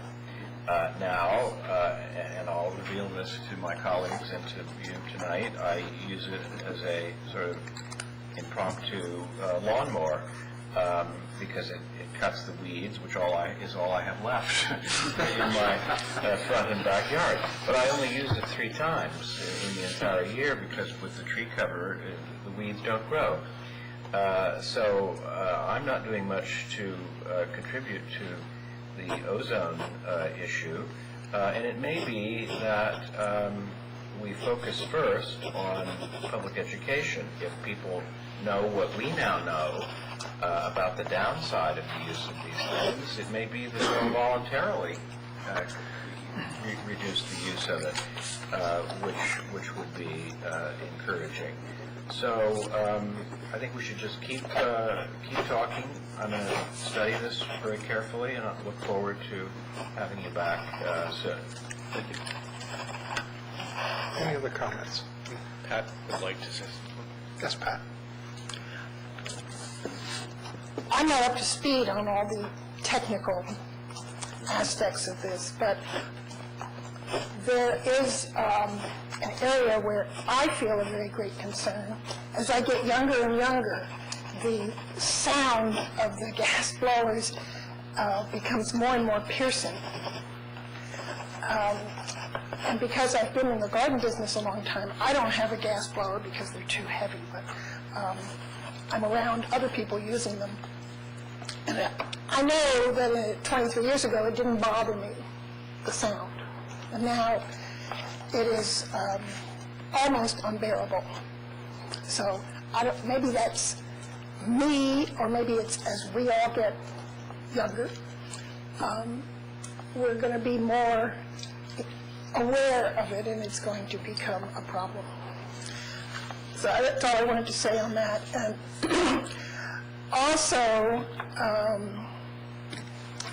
the whole issue of public education and how well it works is very familiar to me and to a lot of us because of the tree ordinance.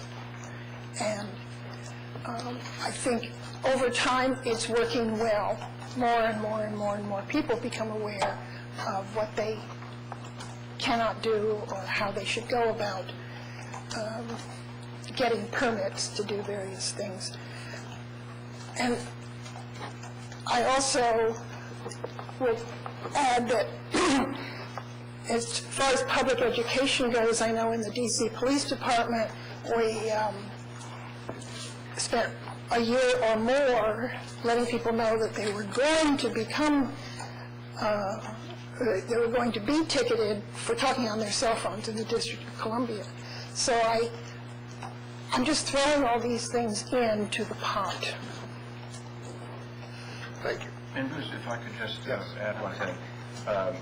And that's a very good, you made a very good point there, and it reminded me that oftentimes the city can, by its own good example, provide a model for citizens to follow. And so what we might talk about over the next couple of weeks is doing a ban on the city's use of it as an example, which would not, I don't think, conflict with any of the other things that were mentioned this evening. And Darrell has pointed out the cost of doing that, but maybe it's money well spent, given the example that we would set for the rest of the community. The other point, and the last one to be made, is that the models that have been provided here from Palo Alto, direct ban, complete ban, and then other communities which have taken a different course of action, which is to modify their existing laws to reduce the impact of the current use of the leaf blowers by decibel limits, and also by the hours in which they are able to be used, and even the seasons in which they can be used. These things are worth taking a look at, because our law is fairly scant when it comes to detail. And I think it could be informed by some of the other laws that you have brought to our attention, which I'm sure we'll all be looking at over the next couple of weeks. Councilmember Robinson. Can we impose a fee on a permit on leaf blowers? A yearly permit fee? $500? Probably have to talk to the state legislature. I think it might be complicated by the fact that so many, the use is often by folks from outside of the city who are hired, and it would be difficult to. Yeah, I guess it would. It's the green the notion of green taxes, where you tax the things you don't want. That just comes to mind. I didn't know anyone had given that any thought, or if it had been put into place in other places. Maybe we can get a little information from the city manager on that. Any other? Maybe we can have a leak flow cap and trade system. Yeah, there you go. Any other suggestions for additional information that might be good to get? I guess I'll say we'll come back to this soon and continue the conversation, and I would encourage all of us to continue to talk with those who have requested this and see if we can refine some of the points that we want to go over the next time, and now that we've got the information. And if anybody else has any information that they would like to get to us, please get it to the city clerk. We'll get you in on this, and or copy it to the council, email, whatever it is, and we will make sure it gets distributed, and we will continue this conversation. Thank you. Thank you very much. Thanks to all of you. Yes, thanks for having me. I'll send you some information on the pollution levels and the noise levels, and if you'd like, we can bring various equipment down to show the difference between a 76 decibel blower and a 70 decibel blower at your convenience. Okay. But we'll send any information to the city clerk. Right. Thank you again. Thank you. Thanks for coming. And we'll take a short break, and then we'll come back for the final two items, the first of which is the Independence Day Committee, and we'll be back in 5 minutes, and then the folks who are here for that will do that next.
Independence Day fireworks, and I know we've got a number of people here from the Independence Day Committee, and I know that Council Member Siemens wanted to say something. So if those people who are here who want to talk to us would want to come up and sit at the table at the front. Thank you, Mayor. I haven't discussed this with the Ethics Commission, but excuse me, since I do have such a close relationship with the Independence Day Committee, as I am the president of the Independence Day Committee, I think it would be best if I recuse myself from this discussion and leave the room. And so I appreciate you letting me know when the discussion is over, and I'll return. Oops, we forgot. Sure.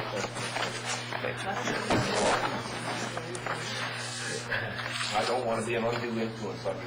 He doesn't want to be back there. Far back corner, back over there. Yeah, you could sit with your wife, take a nap. Yeah, that's a great idea. You're right. She'll appreciate it.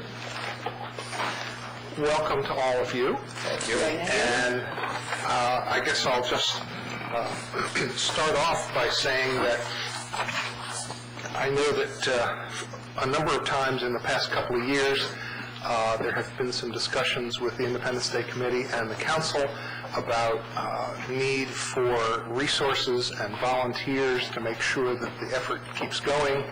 I always say that I know that a lot of people don't realize that the 4th of July festivities, the parade and the fireworks, are put on by an independent committee. Everybody always kind of assumes it's the city.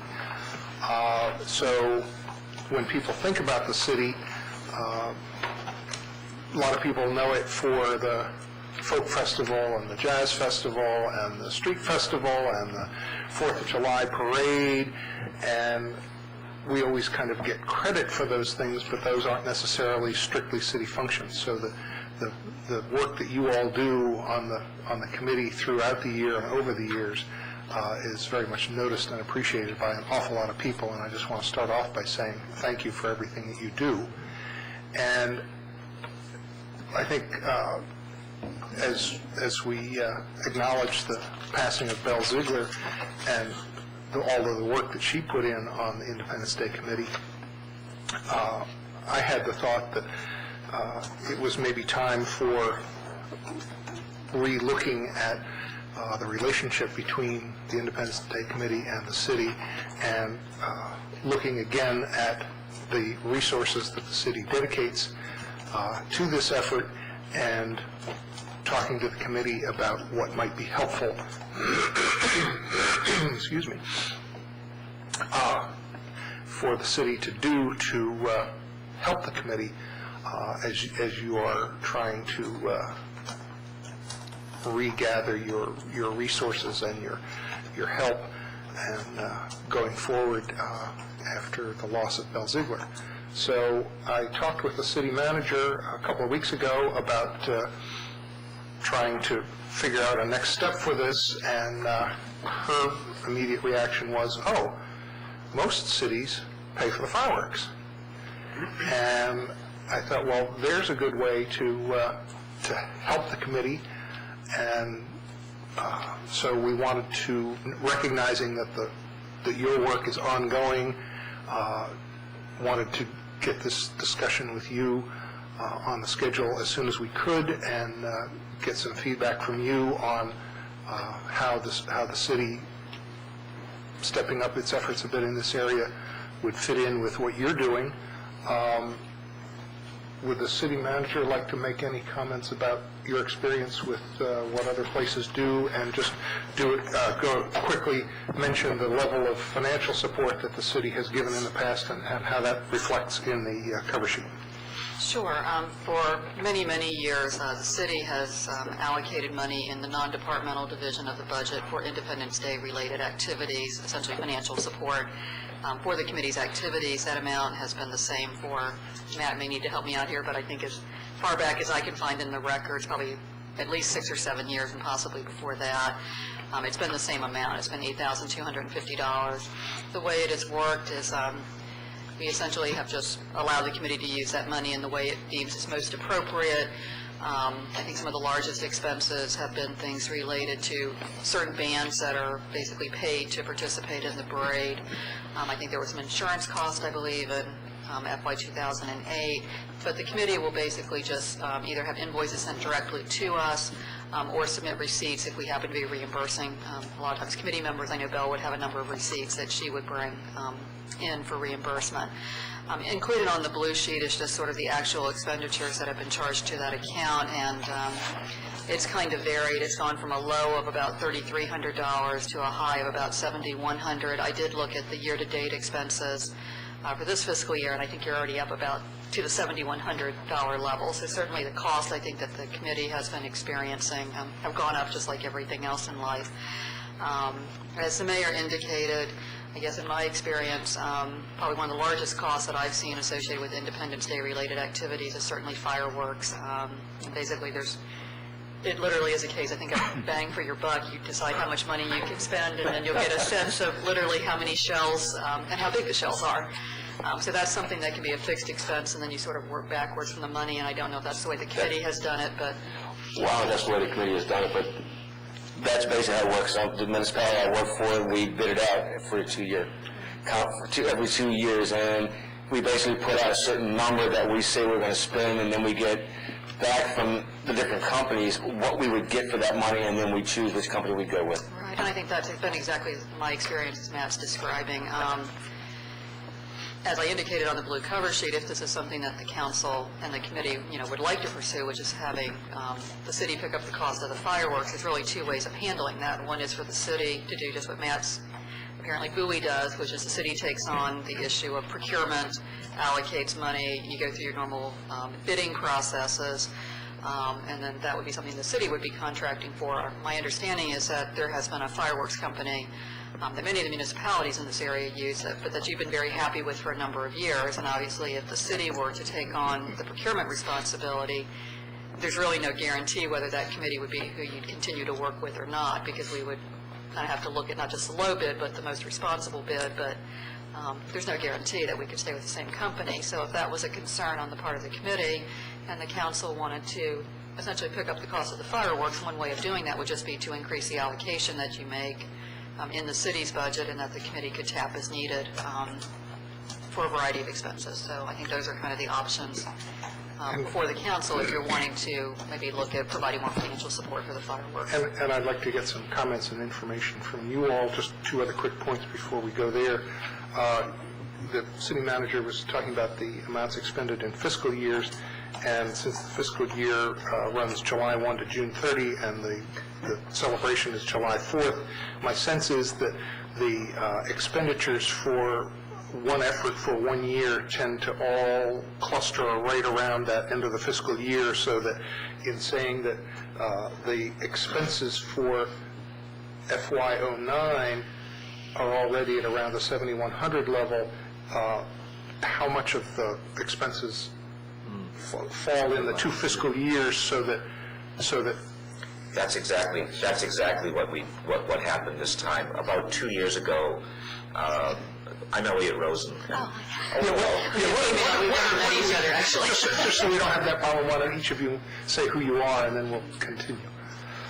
I'm Matt Corley, Gene Herman, Elliot Rosen, Diane Berkeley, Susan Leach.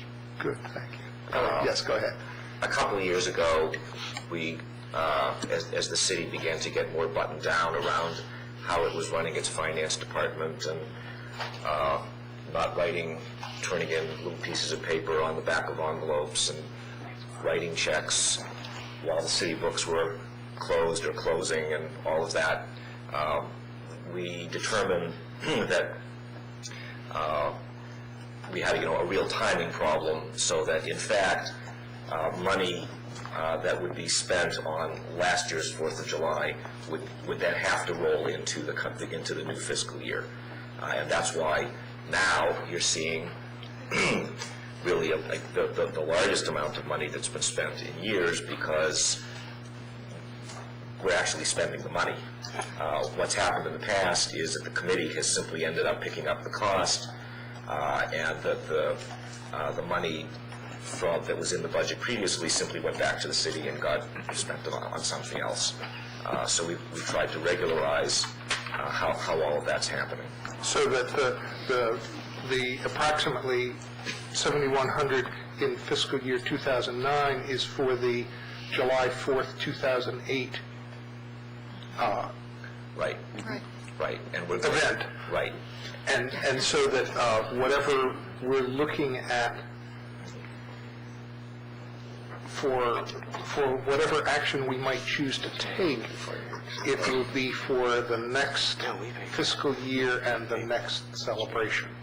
That's correct, and I think the committee members might be able to speak to this better than I can, but there are some expenses that you do incur just shortly before the actual festival takes place. But it was always, as Mr. Rosen was describing, sort of an awkward timing because the festival literally is taking place 3 days or 4 days into our fiscal year.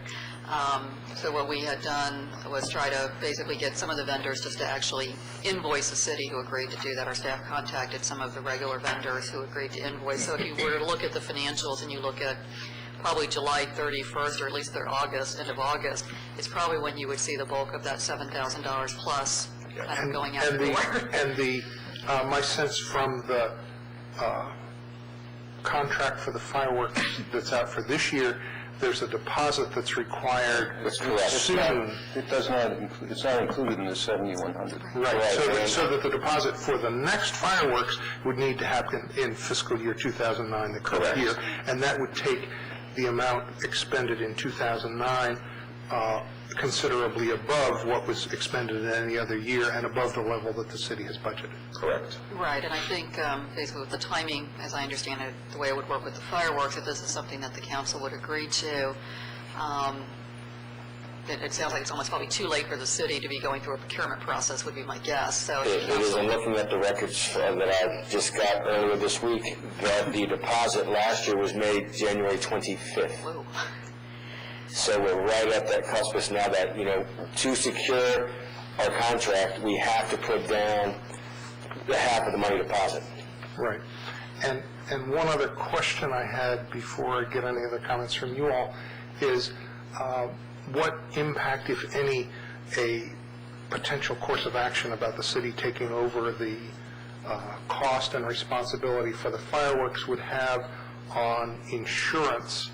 And my sense is that the fireworks company provides the insurance for the fireworks display. That is correct. And the issue of the rest of the insurance for the rest of the celebration is something that in the past the committee thought the city covered, and it was clear that the city doesn't cover it. And so I wondered what, if any, impact there is in what we're considering about how the city might structure this, where it would become a city event and the city insurance would cover it, versus the way that it has worked out in the recent past, where the committee, I believe, has to go out and get insurance. Yeah, the committee had to get essentially its own directors and officers insurance for the committee itself for all of the activities for the entire day, starting with the parade and running through the evening, so that if someone were to be injured, the committee itself would You did contribute the $1,000 towards that. Right. Last year you contributed kind of an emergency $1,000. And do you remember what the approximate cost of that? About $3,400. $3,400.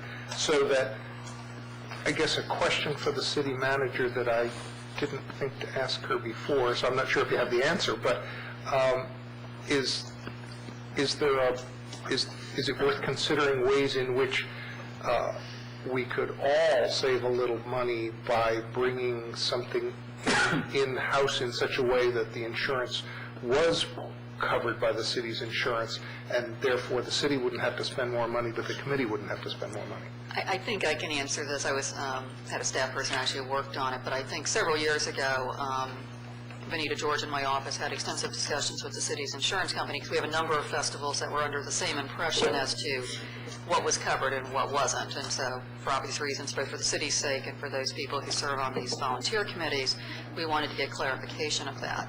The city's insurance obviously covers its own employees, its equipment, but if there are activities that are not specifically directed by the city and essentially under our control, the city's insurance cannot cover that. And so I think that's where the issue came, not only for, I think, the Independence Day Committee, but the Street Festival, the Folk Festival, I think may have had similar issues.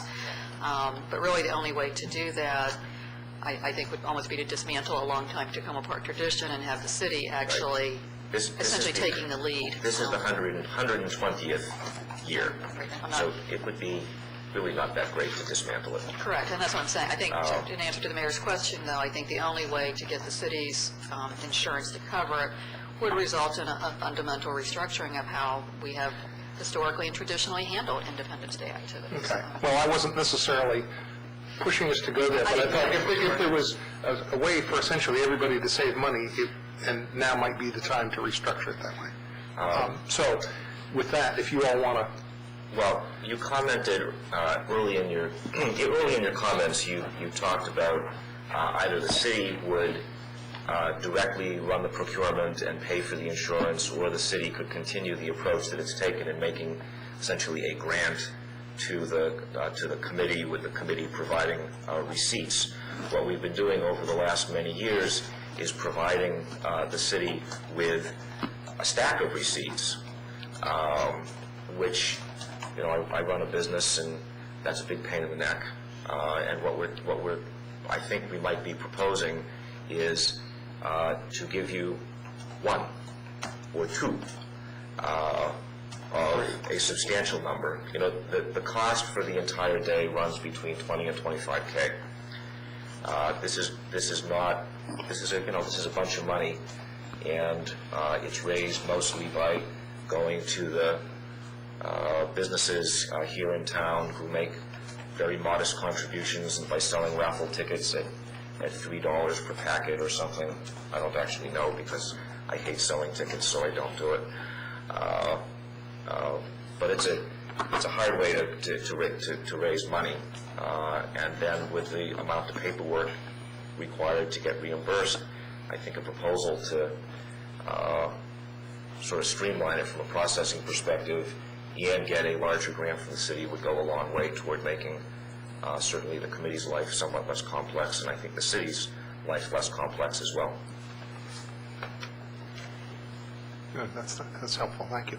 Anybody else have any thoughts, comments, questions? Well, when you talk about the evening program, I was thinking that, you know, the evening program is not just the fireworks. There's more to it than just the fireworks. There's a sound system company that is hired that is also there, that we have put about, I think it was $1,400 last year. Who knows what it's going to be this year. That brings out the speakers and the mics and everything for the community band to be heard, for the announcements to be made. That's part of the evening program. One of the things that we're trying to do this year is we're talking with Zambelli to get them to send us a choreographed soundtrack, so that when we put the fireworks up, there's music to go to that, and part of the sound system would be used to put that music to the community at large that's right there to hear it. Our thought is that that's part of the evening program and should be put in the same packet with the fireworks. We've also tried for many years to even get an earlier band to come in to play, to bring people in earlier. The community band, they come in and play for free, but they're only going to play so long. We've had a band lined up the last few years, and we could play longer. Of course, we've got no money, so we've had some bands volunteer. What ends up happening the last couple of years is, the last couple of days, they get a paying gig. They're no longer in the program. So we would also like to ask for a few dollars to hire a band to come in and play, so we can make it a little bit longer program that are more enjoyable for the citizens to come out and enjoy the evening, get there so not everybody's trying to rush there at one time, and it makes it easier for people to find parking and find a good spot, enjoy the day, and then see the fireworks. Well, there's another item that I might as well bring up. You own the reviewing stand now, as I understand it. We, last year, had, well, in the year before that, we had to rent a canopy. Last year, the co-op let us use their canopy. But it would really, I think, be in everybody's best interest if there was a canopy that was available that the city owned. That would only, would not only be used by us, but other groups then would also be able to perform or whatever under a sort of enclosed, environment. Yeah, because the city had the portable stage for a number of years, and then that just finally collapsed, and then we borrowed one from other jurisdictions, and I think... It rotted. Yeah, and I think there was also the question about coming from Park and Planning, but that was Prince George's, and they finally realized that we weren't in Prince George's anymore.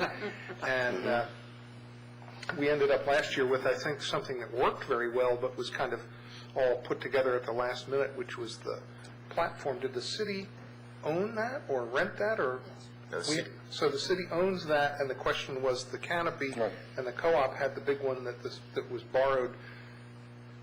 That was kind of last minute also. It was used for the programs of the music up at the city lot. Right. Yeah.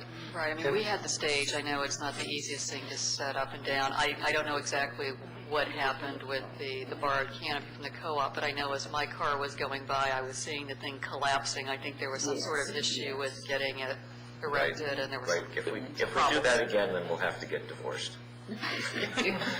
It was my understanding, I wasn't there that day, but it was my understanding that the co-op tried to come down that morning to put it up with a couple of staff. Right. And that is where it really came in, the stage and the canopy really needed to be put up the night before. So it sounds like there are a number of issues where the city's investment might be the most effective, and it sounds like, if I can be so bold, certainly the fireworks, and probably making sure that the reviewing stand on which the council and other elected officials and honorees and dignitaries sit might be something that is good for the city to have, and it used to be that we always said, oh, I see a look from the Public Works Director who's not liking that comment. The biggest problem that we have with that is the Independence Day events take all my staff. All my staff are working overtime that day. If we add yet another function, I don't have a way to staff it. With something as important as setting up a canopy, I would not want to rely on temporary laborers for that either. So the biggest concern and the grimace on my face was, who will I assign to put up the canopy? That leads to contracting it out, which is the same situation that the Independence Day Committee was in. So like most things, it's all a matter of money. But we couldn't take it on internally at this point unless I get, higher staff count. Okay. And so it sounds to me like what we may need to do is have a couple of these options fleshed out in our budget discussion, since we're mostly talking about FY 2010. But what we have now is that we need to address, if we're going to do fireworks for this year, there's the money that's about to be used for the deposit for the fireworks that's going to take us way over what was appropriated. Does the council need to do anything about that, or can the city manager deal with that in the normal course of business? And what direction does the council think would be a good way to go on this? And Councilmember Clay has been wanting to comment. Well, I just wanted to say that, we have several organizations in the city that use the same types of resources, like canopies and stages. I know that the Folk Festival has purchased some canopies. I know they built a stage at the junior high where the Grove stage is, and I've seen the stage out at the street festival and other canopies. Maybe we should try to connect people up to share resources and see what the gaps are, because I think they have a lot of common interest needs. And I know Kevin Adler bought a shed and had to store stuff in a shed because the Folk Festival has collected so much gear that gets used essentially once a year. So maybe somehow the city could help facilitate that conversation, see if that helps at all. Other comments?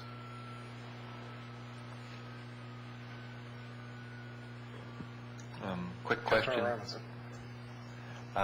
question is, you said last year it was around 20,000 for the day. Did I get that right? Yes. But we're already experiencing $1,000 more for the fireworks for this year, so you anticipate, it'll be somewhere between 20 and 25,000. Okay. And the fireworks constitute half of that? About half. The fireworks is about $11,000. I'm sorry, say again? The fireworks are just under $11,000. Under 11, okay. Thank you. Yeah, the long poles and the tent in terms of expense for the committee, the fireworks, the liability insurance, and the sound system.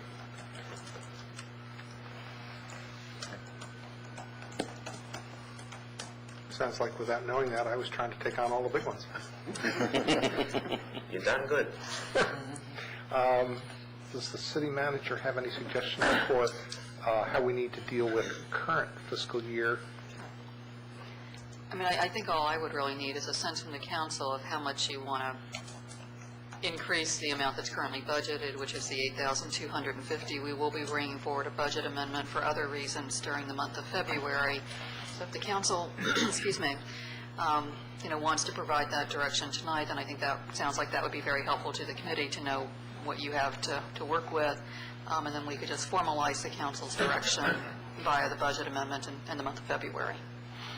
And then, I guess, what I'd like to get in addition to that is the council's sense of where we'd like to go with direction for the city manager in putting together the FY10 budget. Yeah, that's one we're going to be working on shortly.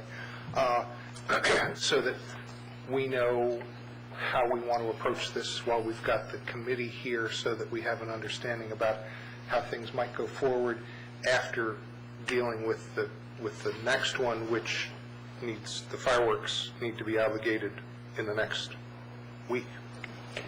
Yeah, we should be mailing them a check. One of my duties on the committee is handling the fireworks contracts inside. Do that for a living for another place. And I've been speaking with Zambelli's, and they're already saying our check's coming next week, right? Okay.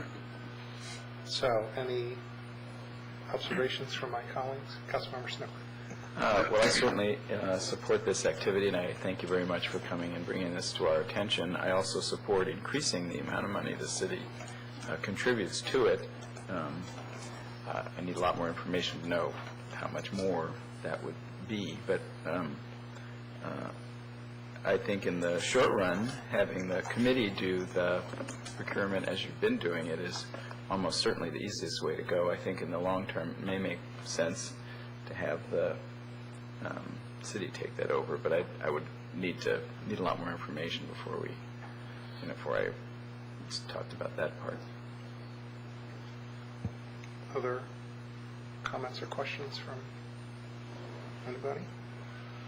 Councilmember Robinson. I'll just say I thought Councilmember Clay's suggestion was really good, that there's the street festival, the folk festival, and the fireworks, and whatever. It's sort of like we need a little subcommittee or something to maximize the use of what people need. I don't know if that exists anywhere. I think maybe That already happens. Basically, part of what we're all experiencing is there's been each year an elemental shift. We used to be able to use Park and Planning's enclosure once the city's was no longer in place. That stopped. Basically, what every event uses now is they're relying on the co-op to do the tent setup, and they're relying on the city to provide one of the stages. So there isn't anything else out there other than that. That's just the state of affairs. The co-op stepped in and purchased the canopy for their events, and then that has quickly been tapped into by all the organizations doing events. Okay, so the folk festival uses that same canopy, and does the folk festival have anything that they can offer up for us as well, or to the 4th of July? They rely on us for the one stage and a canopy for the other. They have been renting the other large stage. And the street festival rents all their gear, as I recall. Yeah, they rely on us to set up one of the stages, and the co-op set up the canopy this year. I see. So What's your take, Ms. Braithwaite, on what we ought to do as far as the canopy goes? You've kind of heard my issue, which is I don't have any more staff or time to. Were you comfortable with the co-op, other than the fact that it was kind of a fumble there, it sounds like, but... Yeah, I mean, anytime you're relying on volunteers to do something, there is inevitable with that some risks. So, and I guess it depends on your risk comfort level. The safest way to do it is to hire somebody to do it, but then that adds significant cost. Thanks. So if I can, okay, go ahead. I was just going to say, I'm supportive of the committee. I'm supportive of increasing the amount of money we give them if we need to. I really do like the idea of continuing the practice of the city putting in some money and the committee raising money, so I just hope that that can continue. You guys have raised significant amounts of money every year for a long time, and we appreciate that. I hope it can continue in some way. And I like the idea of the community realizing that they do have to pay something to have the event, and that's great. So if I can propose that the city manager incorporate in the next budget amendment that's coming to us next month an amount sufficient to cover the current fireworks, an increase in the budgeted amount for the committee to cover the difference between what had been budgeted and the current fireworks cost which would cover this budget amendment, and then come forward with in the new budget the proposals for how we would deal with that in ongoing years, since this year we need to stay with the same structure. So it would be whether we, the city procurement for the fireworks, and it sounds like there's the question on the table of whether the city would take on any additional expenses for the sound system. Is there something else that was part of that package? Insurance. There's one of the $1,000 that we contributed toward the insurance. There's one other item that hopefully we'd never use, but to bring up that there is a clause in the contract for rain that would cost significantly more money. Fireworks have to be postponed until the next night when they go off. According to the contract, it is, I'll have to read it somewhere, but it's 15%. 15% for a postponement above the amount that's on there. So, my hope would be that could be put into the amount, hopefully never used and put back in the coffers, but, it's still something that needs to be out there, just in case. Councilmember Snipper. The only concern I have with what you outlined is tying the amount to the fireworks. I like the idea of, I think it might decrease the fundraising if it sounded like the city was paying for the fireworks. Let me just say we lost money last year, and if we keep losing money each year, there will be no fireworks. That doesn't work. So there are plenty of other expenses. Yeah, I realize that, and I think that... But your point is well taken. We actually had that conversation in the committee. Cash is cash. Of course, but there's a perception about... I think if the city is supporting administrative stuff, which people hate to pay for, like in the insurance, like for the additional amount in case the thing has to be postponed, people really do not like to contribute for that. But if you say, this is paying for the fireworks, people say, oh, yeah, I'm happy to put in my, 10 or $20 for that. And that's where I was, that's just my and I guess, I hear that, and I guess kind of perception. And the kind of the other side of that is, well, then it leaves all of that the way it has been in terms of the committee paying for stuff and all of the multiple receipts coming in, and it sounded like that was a fair amount of difficulty. Do you have a sense of how those balance? Well, since I was actually on Councilman's side on this, that, since the money is fungible, and whether we give you 50 receipts or 3 receipts is sort of, from a fundraising perspective, is neither here nor there. How the committee chooses to make it easier for the city to work with us by just giving you a receipt for the fireworks as opposed to 50 receipts for bands and soft drinks at the stand, it's a lot easier to sell a donation for fireworks than it is to sell a donation for cold water for the dignitaries under the canopy. And directors and officers insurance. And directors and officers insurance, yeah. So, a grant that where we say, this is the total sum of things that we need to spend money on, and please let the committee decide the best way to continue to do its business, and we will try to make it easy for the city and its relationship with us by just giving you a small number of receipts instead of a large number of receipts. And Councilmember Robinson.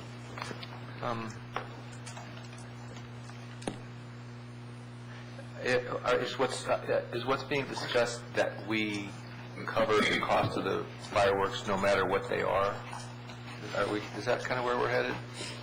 Or is there any kind of constraint? Not necessarily. I think the constraint in the past, my understanding is that there's a limited budget, and you'll get as much fireworks as we get as much fireworks as we can possibly get. Right. I guess my concern is, the city will take care of the fireworks. Let's have 50,000. Oh, no. Well, and that's impossible to do because my understanding is the constraint is the size of the area that they're set off in. We can only use up to 2.5 It doesn't get bigger than it is. It can be longer, but not. I had to ask. That's all. But when you deal with any of the fireworks companies, you basically, especially when you send out a bid, and if you're sending out a bid to the different companies, as an example, you would say, I have $10,000, this is what I'm spending, what are you giving me for that $10,000? And what they'll end up doing is sending you back a sheet that I have a copy here from what we're getting, which shows exactly what you're spending it on. It gives a breakdown of all of the different fireworks, and you would compare this with the different companies, and then of course check references and other shoots to find out if the rest of them go with that company. And I guess that's my point. There's a difference between saying we have 10,000 to spend and saying we have 20,000 to spend. And so I'm just trying to find out. It's a set amount, and you set that amount out when you put out the bid. If you had 20,000 to spend, you would get, more than twice of what you had at 10. And so You get a much longer display. Yeah. And the question that came into my mind that I forgot to ask was, I know there was I think in the minutes I saw that the committee was saying something about maybe no groundworks this year. Right. And my thought when I saw that was, well, gee, maybe a smaller area that can't use big shells can get more pleasure or whatever out of ground displays because that isn't as limiting. And I didn't know if Well, the point is, we get so many people that are on the hill and they're over there on the side with where the dogs' houses are, but there are much more people that are on the other side of Piney Branch Road and all through that area, and they're not going to see the ground displays. The committee has determined that the ground... They're not city residents. How do you know? Well, the committee is unenthused about the ground displays. The only one we're keeping is the American flag. And from a sort of year to year, the committee has been sort of straight lining it in terms of the package that we buy. We haven't sort of been buying a bigger package. Sort of, this is the package, and it costs what it costs. This is the exact same package we bought last year. It's just $1,000 more this year. So it's the baseline package. That's what you keep trying to do the same thing, but the cost keeps going up. Right. So it's not saying we have X to spend. It's we want to spend what we spent last year. How much do we have to spend to get it? That's what we're going this way, but we could go into a big package. For example, the municipality I work for, we spend $25,000 and we send it out to 6 different companies, and we do a 2-year contract. So every 2 years, we're rebidding it out. Councilmember Wright. I was just going to suggest that I think we have the general direction, and since we're not voting on anything today, that we let the city manager and the mayor come back with something, and we're kind of getting into, to me, a little bit too many details about the fireworks display, and it's getting late. But that's when you have fireworks, is this hour. May I just clarify one thing before the discussion ends, and this is just for the committee members. What I think I heard is that you have historically spent $10,000 on fireworks, but your cost has gone up to $11,000. And I'm just raising that number. I agree with Mr. Rosen in terms of the money's fungible, but I guess I'm just trying to get a sense of what I would be putting into a budget amendment, and what I'm hearing is there's an $11,000 figure. Is that correct? Yes. Okay. Thank you. I'll give you a copy of the invoice for your records. Great, thank you.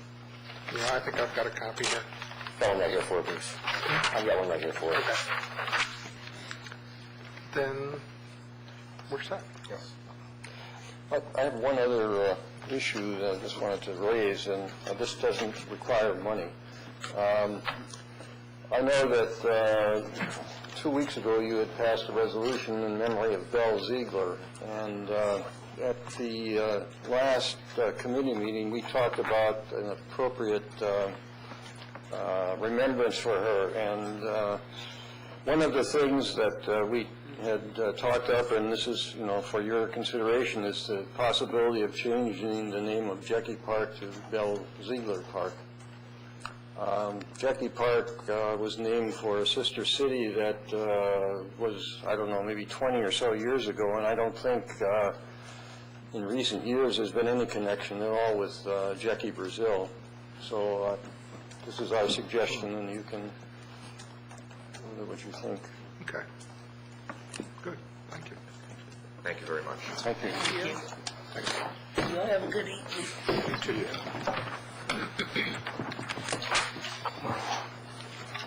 And our last item for the evening is the annual report from the city arborist.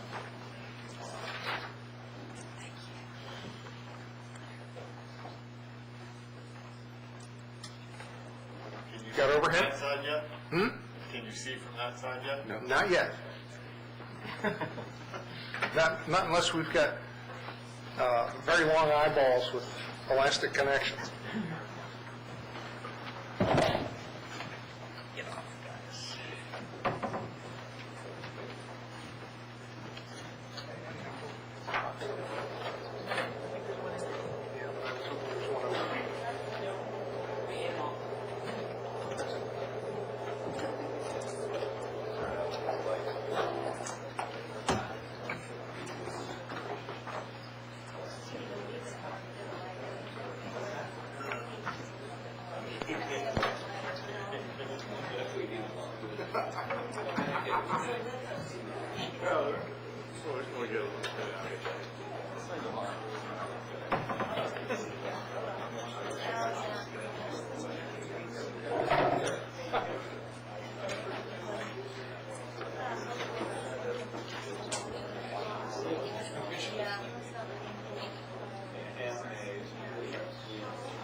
The tree can't be found.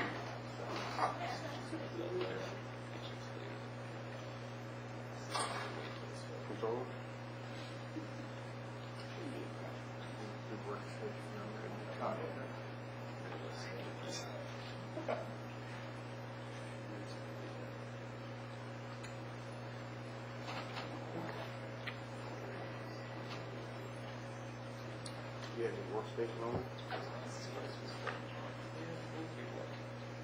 Is it workstation on?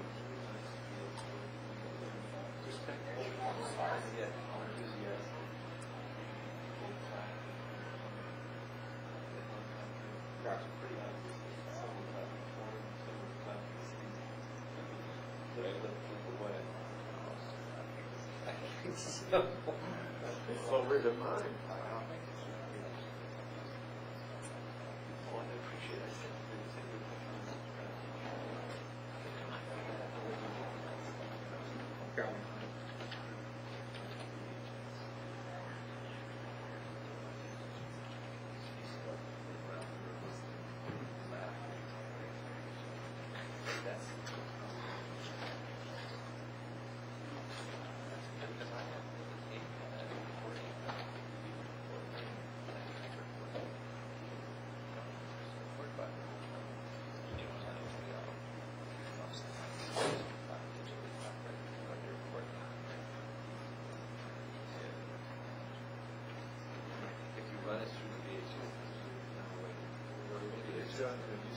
Already be able to and on you can depend on the is on the bottom. I know. Yes.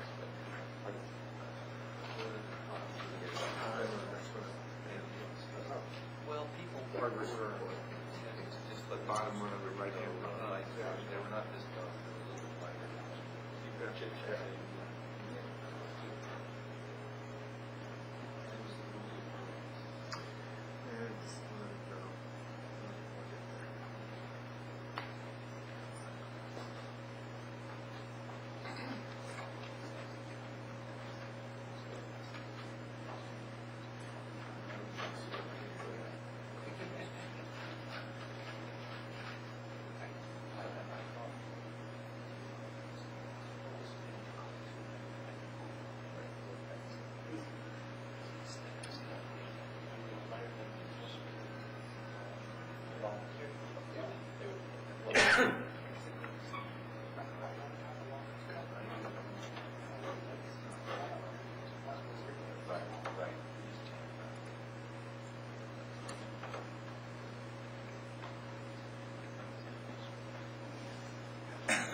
It's not a message there. Smash car, you know. Yeah, I created the title and then was looking around for pictures and came across this one. This is a private tree on Columbia, the old city office building. If this tree had been 20 feet taller, it would have hit the front of the old city office building. Pine, right there to the left. Thank you.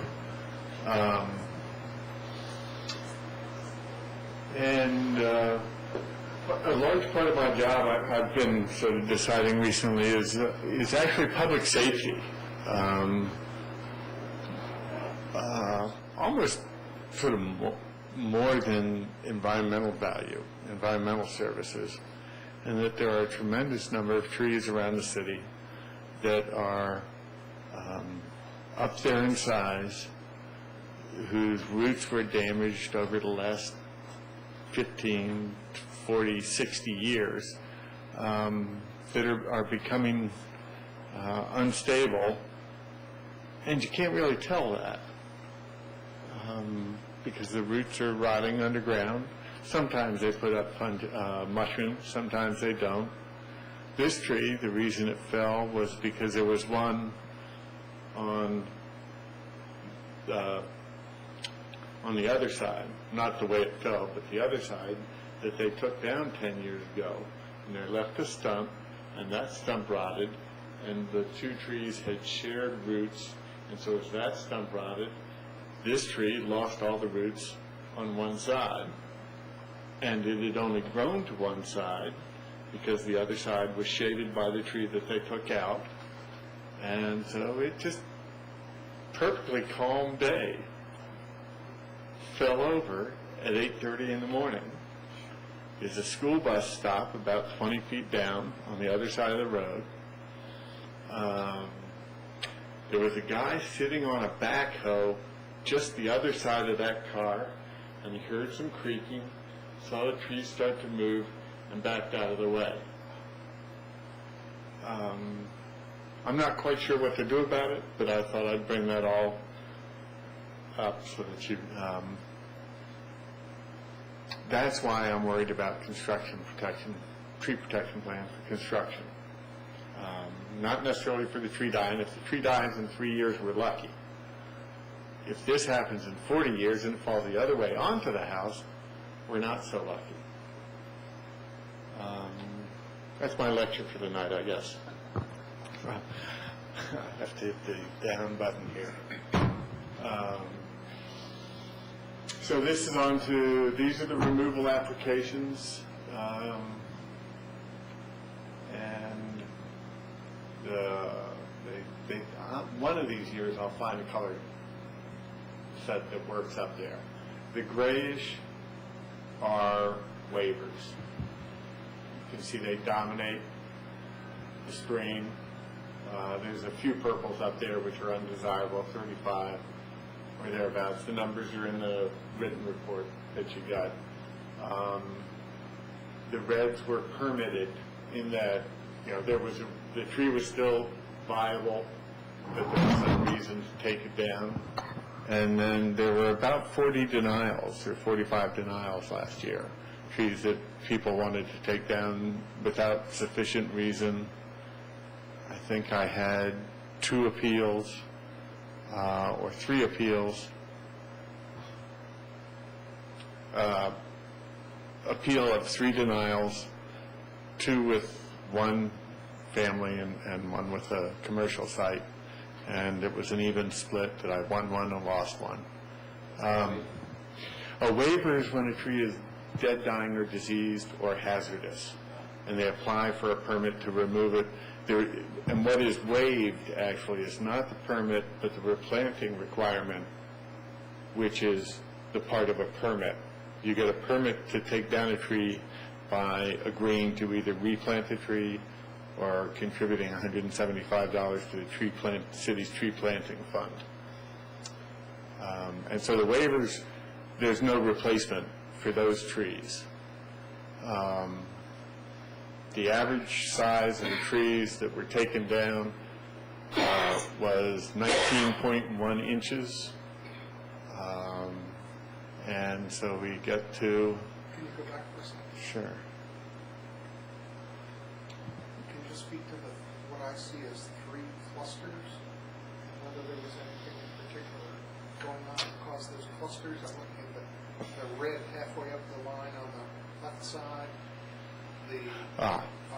All of the ones what look to be a block above New Hampshire Avenue, kind of a block in from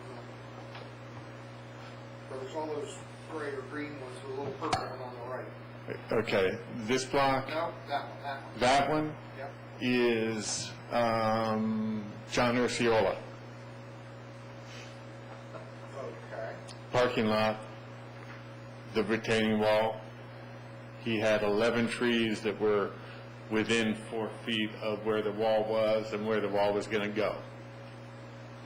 And that's a development that needed to be done. Right, okay. So he's permitted for those. There's replacements for all of those. Right. Then go to the right halfway through the city. That group? Yes. Those, let's see, I'm trying to find, I think that's a denial. This color Yes. is a denial. Right. And that's somebody that wanted to take down a bunch of trees for some reason. Where is that? That is Carroll Avenue. Oh, that was a house, the new property owners. While you're still up there? Yeah. The other one is come south from that. Yeah. That is a patch, that's a waiver on, is that Manor Circle? No.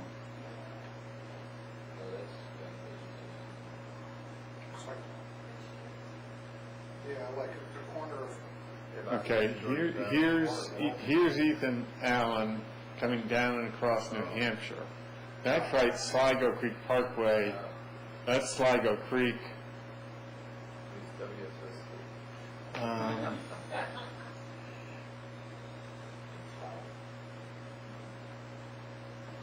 What street is that? Is that Carroll? No. No, Carroll's up there.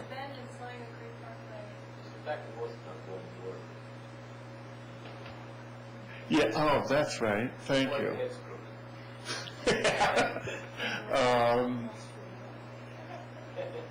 If you can't figure it out now, if you could just let us know. Sure. It struck me that it would be good to know why those clusters, because it could be something they can explain. You know what? And the clusters you first pointed to, which were permits on the bottom left there. This one. Well, those reds. So that is, that's the abandoned house on Kansas, just up from 4th. And The one that's now just a basement? no, it's actually totally gone. Not the one on, this is the one on the hill above Cockrell, if you go up Kansas from Cockrell, the one on the right. It's been in litigation for 2 years. It had a fire at Christmas a couple of years ago. Charlie's house? Yes. And part of what it was, there were a bunch of trees that were sort of just large enough to need a permit, but were not in very good shape, that were going to really interfere with the demolition. And,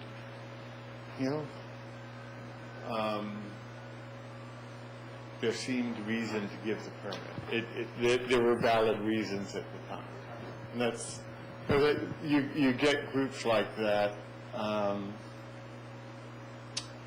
All those waivers over in that corner, often what happens is people sort of don't look up for 3 or 4 years, and they live in a canopied and forested property, and then they walk out one day, and, oh, God, I've got all these trees, let's get them all down.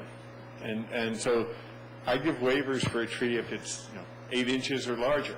So that could be 10 old dogwoods that had just been sitting in the woods, and they decided they wanted to renovate their landscape. So it's not necessarily large trees that are showing up here. This is all trees that were tracked by the permit program in the city, with the average size being 19 inches. And I forget how many trees were there total? It's in the report, but what that signifies is actually a fair number of large trees were taken down. And it's, okay, so the big circle is the wrong shade, and the small circle is right, but you can see that faint outline. Yeah. This is the pancake syndrome, where all the trees that were removed was 7-something acres, 8-something acres of removals, and a 1/4 acre replaced. That's canopy size, right? That's canopy size. For a 20-inch tree, I'm saying it has a 40-foot canopy. Right. And so when you plant a 2.5-inch tree, it's got a 5-foot canopy. So we rely on the increase in canopy of the rest of the tree population to make up the difference of those two. That's what we're hoping happens. Is there any way to measure the increase in the canopy of the rest of the population? We don't have data on the rest of the population. Because that's a very dramatic graphic there. Well, and it makes it look like we're losing all our trees right now, but we have to balance that against how much the canopy is growing at the same time, it seems to me. One of the things I would like to do is do an evaluation, an estimate of all the trees in the city. Right. I mean, the concern for us is, are we losing tree cover? Absolutely. Yeah, and that's because trees are coming down and the canopy's not growing fast enough to replace, and there aren't enough new trees growing naturally or whatever. There is not a replacement forest in waiting. And perhaps the average tree size being 20 inches that we're taking out speaks to that in some way, in that there are not 3 8-inch trees for every 24-inch tree in the city. You look in this section of the city that's off to the left along Eastern Avenue, the older part of the city, the average size tree is probably 20 to 24 inches. So now's the time to plant more trees? 20 years ago was the time to plant more trees. We're going to be bald for a couple of years. In 20 years? Well, in 5 and 10 years out, as the big old oaks? As the old oaks are going, because that's what we're losing now. And 20 and 30 years ago, the forest was not restocked. We have what's called an even age stand across the city. And shoot, I should have. I have an explanation, a picture of that. Well, that was good. That just informed me a lot about what you said before. That helped clarify it a lot.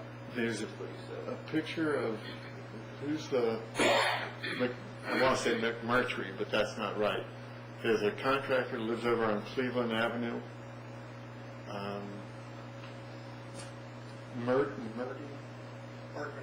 Art McMurdy. Yeah, not McMurtry, McMurdy.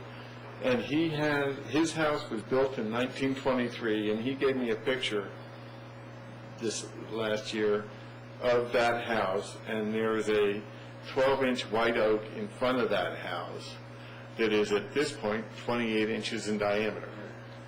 And that's 1923 to 2008. It's like demographics and aging.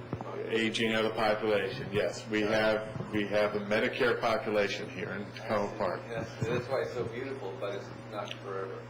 But there's no young generation coming up to pay taxes to support Medicare. Gotcha. And maintain the canopy. Okay.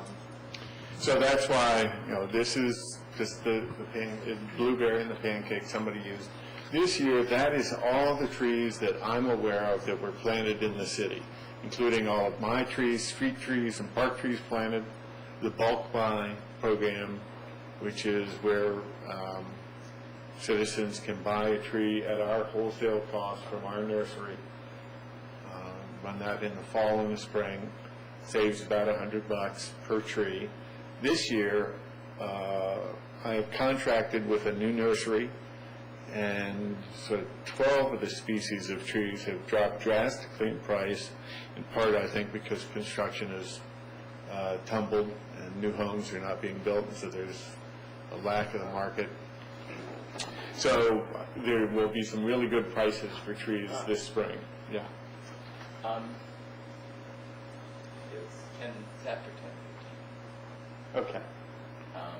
If you're going to take this much time at each slide, we'll be here until midnight. I can run. And we'll forget what your main points are. Take that long. So let's not interrupt. My main points are actually in the text. What I'm showing here, this is a gypsy moth spray program, which I don't know if we had run it by the time I reported last year or not. The county paid for blue, the state paid for the faint green. I am on a statewide gypsy moth task force created by a senator from Frederick, who is looking into the current funding and expenditure of funds across the state and trying to find out what to do. I am the representative from the MML, Maryland Municipal League, supposedly voicing concerns that city and high-density residential people have about where our funds should be spent. I think it would be worthwhile for the city, if we lose all funds, it would be worthwhile for the city to pay for spraying in that it cost maybe $8,000 to $10,000 to spray this, and that's the cost of taking down 2 24-inch white oaks.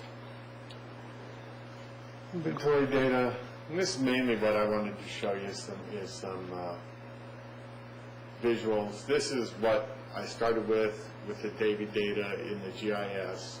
This is a slide from last year, and it's a bit disorganized. I spent the winter organizing it. This is what I have now. Part of what I want to do, what I need to do to track the canopy is find out how many trees the city actually has, the street trees. One of the things that is required is that tree sites are permanent, trees are temporary. So to track what happens in the city, I need to have a record of all the sites the trees could be planted in, and a separate record of the trees that are there and the work that has been done with them. Part of the recommended program that came up with the Davy inventory was a management program with scheduled pruning. One of the things I can do with the GIS, and we may be back to talk to you all about some of the IT solutions to infrastructure maintenance, is using the GIS. These are the streets that the 2 contractors that are mentioned in the report worked on last year. What I can do is identify these, create a selection of these streets, lay the record of trees, and it's trees associated with tree sites, which is what the green buttons are. And then I can do a subtraction and find out that these approximately 450 to 500 trees are the trees that were pruned by the contractors last year. That's about, we have maybe 2,500 trees in the inventory that are actually trees, but I don't think it's that many. I think we probably pruned about 15 to 20% of the street trees in the city that need to be cared for last year. So I think we're actually on route to doing a 5-year pruning rotation of all the street trees and park trees in the city. We'll know more at the end of this pruning season, which started Monday. They started putting some trees on Ritchie. I've got an intern coming in that is going to help me verify the tree inventory. What I wanted to show you with this is just the green is possible planting locations, locations that trees could be planted in. I've only walked the 2 streets in the center to identify locations where trees could be. The Davy tree inventory was supposed to do that. They sort of, I don't understand their criteria. The brown is locations where trees are. You can't really see, well, actually over on the left where the blue line makes a corner, that's Flower Avenue, and then Cherry going down to the left. And you can see one dot is lighter brown and the other is darker brown. The dark brown is a tree that was selected because it's on the right-of-way on the street that we pruned. The lighter brown is not, was not worked, and the same on the section of Flower there above what I guess is Jackson. There's 2 there on Flower. And so this is stuff that I can do this, and then I have a record that is permanent of work that was done to individual trees and the location that those trees are at. The trees are identified separately. The number on the left, 2684, is a site on, that's not Hilton, that's Trescott maybe, and then the one on the right is the tree number and the site number. And those are how I'm tracking what we're working, have the same information for the city, for the parks. got an intern coming on this year to go out and walk and look at some of these places and see why are there so few trees down along Kansas and 2nd and Westmoreland and some of the other streets. And then up in the northwest tip, that's Piney Branch going through. There's no trees on that because that's a state road. I don't do those trees. But there are some other roads that definitely need care and addition. Interesting thing I just noticed on this, age of canopy, when you look at the removals, I don't know the name, but the section over New Hampshire and University has so few trees in it that there were only sort of 4 requests over there, and they were all waivers. And then you look at the street tree inventory, and it's almost the most fully stocked neighborhood, because those are still the trees that were planted in the 40s, 50s, and 60s by the builder, by the developer. So there aren't backyard trees, but there's street trees there. The rest of the city was treed by, a lot of the trees pre-exist the construction of the 100-year-old houses in the city.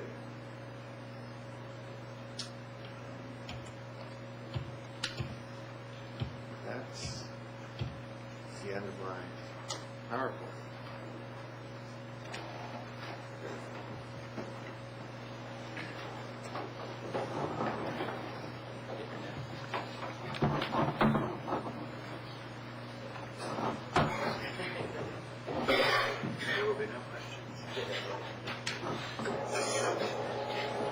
So Ward 6 is the leadership. That's very good. Wheel.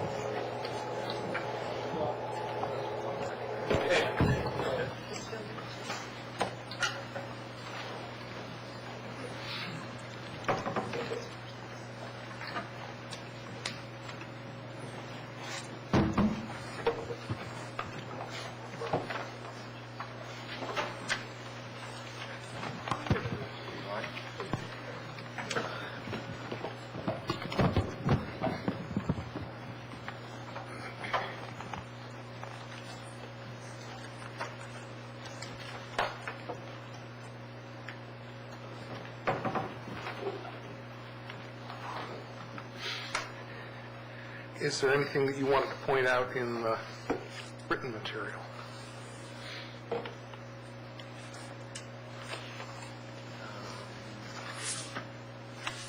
I think there's some things of interest.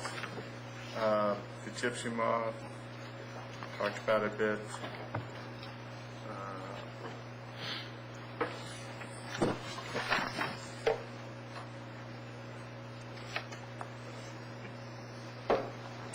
You know, nothing that really stands out as different this year from the past.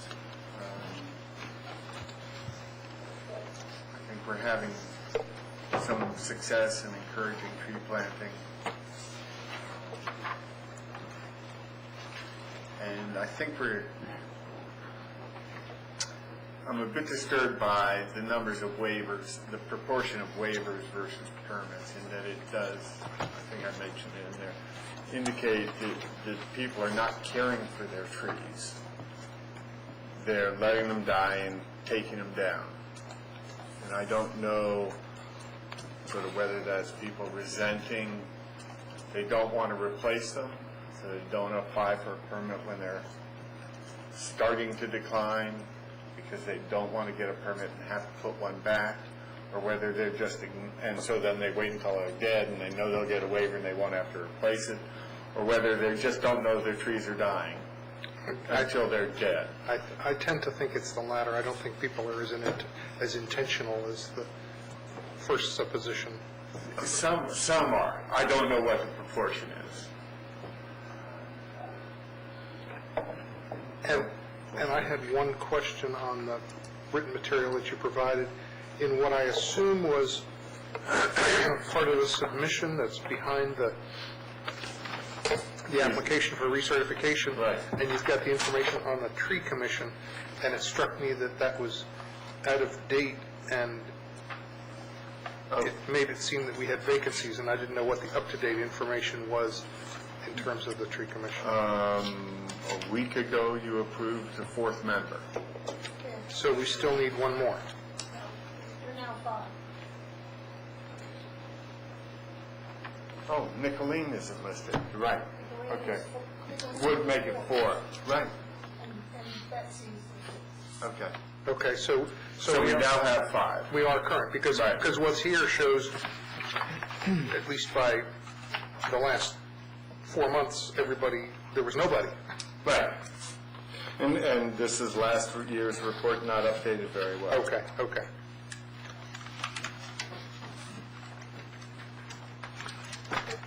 Any questions? Councilmember Snipper.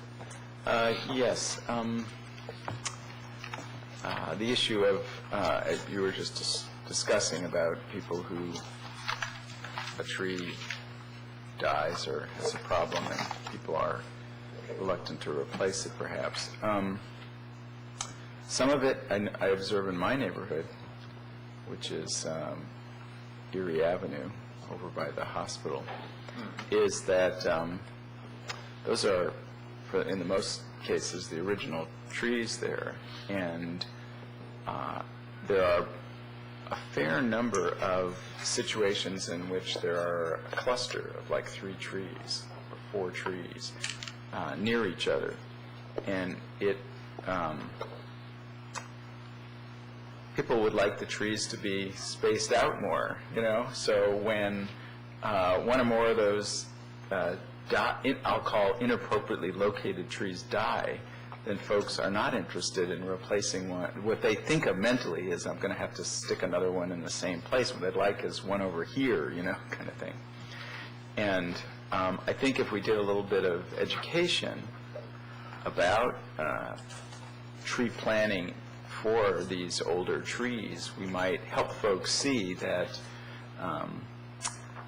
a location, even on their own property, might be perfectly suitable if they would, spend a little time thinking, where would you like the tree to be? Obviously you don't want it right where that is because it's breaking up your sidewalk, and you would like it to be somewhere else, perhaps over here, that maybe they don't even think about it. I think there's a fair amount of that going on. There's lots of people think, the first question is, do I have to put it back where it came out of? And the answer is no.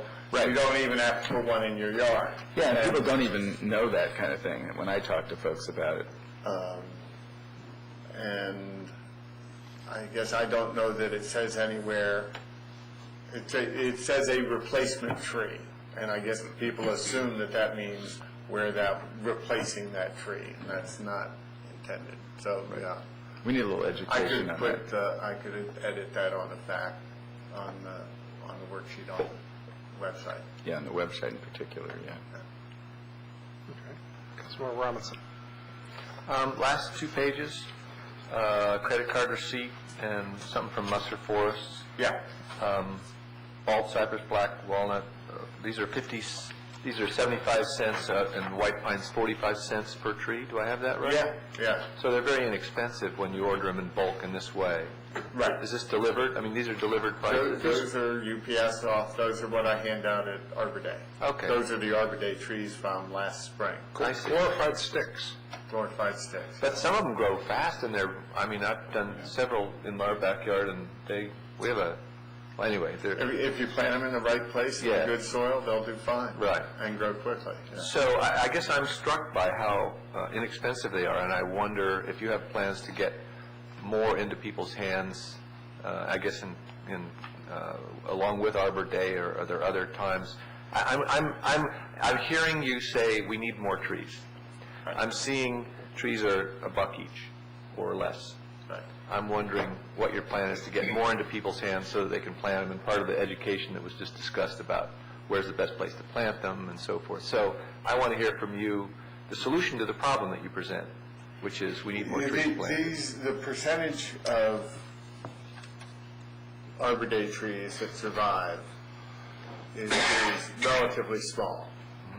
It is more of an educational and interest-creating event than actually a reforestation event. Well, if people knew that they could get a tree for $1 or $5 even, which helps you cover costs. I mean, I'm just making this up, but from a, and they knew that they could get a little training. I know you're busy. These are free trees, right? And I only give away 250 on Arbor Day. Then another 100 day at the Earth Day celebration, and then this year the tree committee gave away sort of the balance at the Folk Festival. Okay. So it took 3 events to get rid of the 500 trees. Do you wish there were more events, more trees, or are you content with where you are? I'm sort of content with where I am. The opportune time, I'll do it again if I've got them left over from Arbor Day, take them to the Earth Day celebration, which is the following day. Okay. Or it was last year, and I think it's a week later this year. Okay. And that about saturates the market in the city for trees of that kind at that time of year. Bare root seedlings are pretty tender, and once the leaves come out, they have to be coddled. I took home 8, and I'm pretty good, and only 3 of mine made it until October.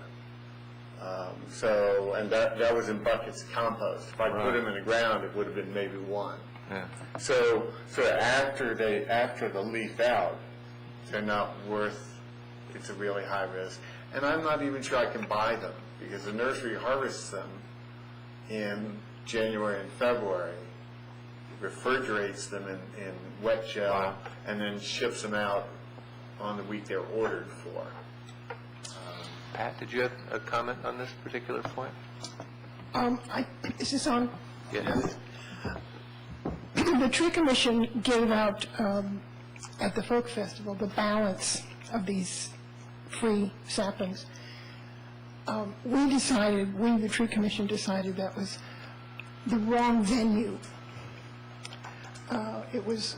People just couldn't fit into their mind why to think about trees while they're thinking about all the elements in a folk festival, and that the street festival is a much better place to do it.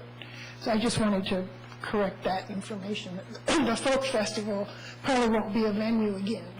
Okay, when is the street festival? October 1st, more or less. You see, I don't, if we have them left over and they survive. Right, that assumes if they survive and they're available to give away. And just to back up what you said, the trees that are given away on Arbor Day are planted in late spring. It can get hot quickly, and if people don't water through the summer, there are no trees. When's the best time to plant? In the fall. Okay. Well, except I prefer to the arborists. Except that bare root trees from our nursery are not available in the fall. So what you plant Arbor Day, that's why it's then. It is to plant the trees, but you have to take care of them. And if somebody brings home a tree with a 3-year-old and gets them excited and they dig in the dirt and they plant a tree, and then they go for vacation for 2 weeks in July. Yeah.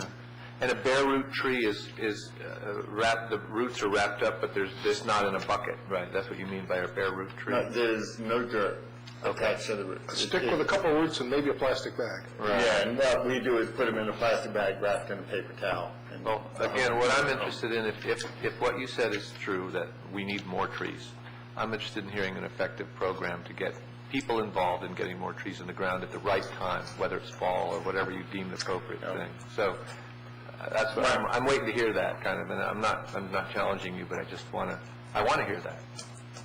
Make sense? Yeah, and that is the purpose of Arbor Day. Okay. Any other questions? Thank you. Thank you for coming again this year. You have a very interesting report. Glad to see it. It would be helpful if the maps north pointed up. It would be easier to read the maps. I understand. Then they get smaller. Because the city I could do died. better without the titles than without, anyways. Yeah.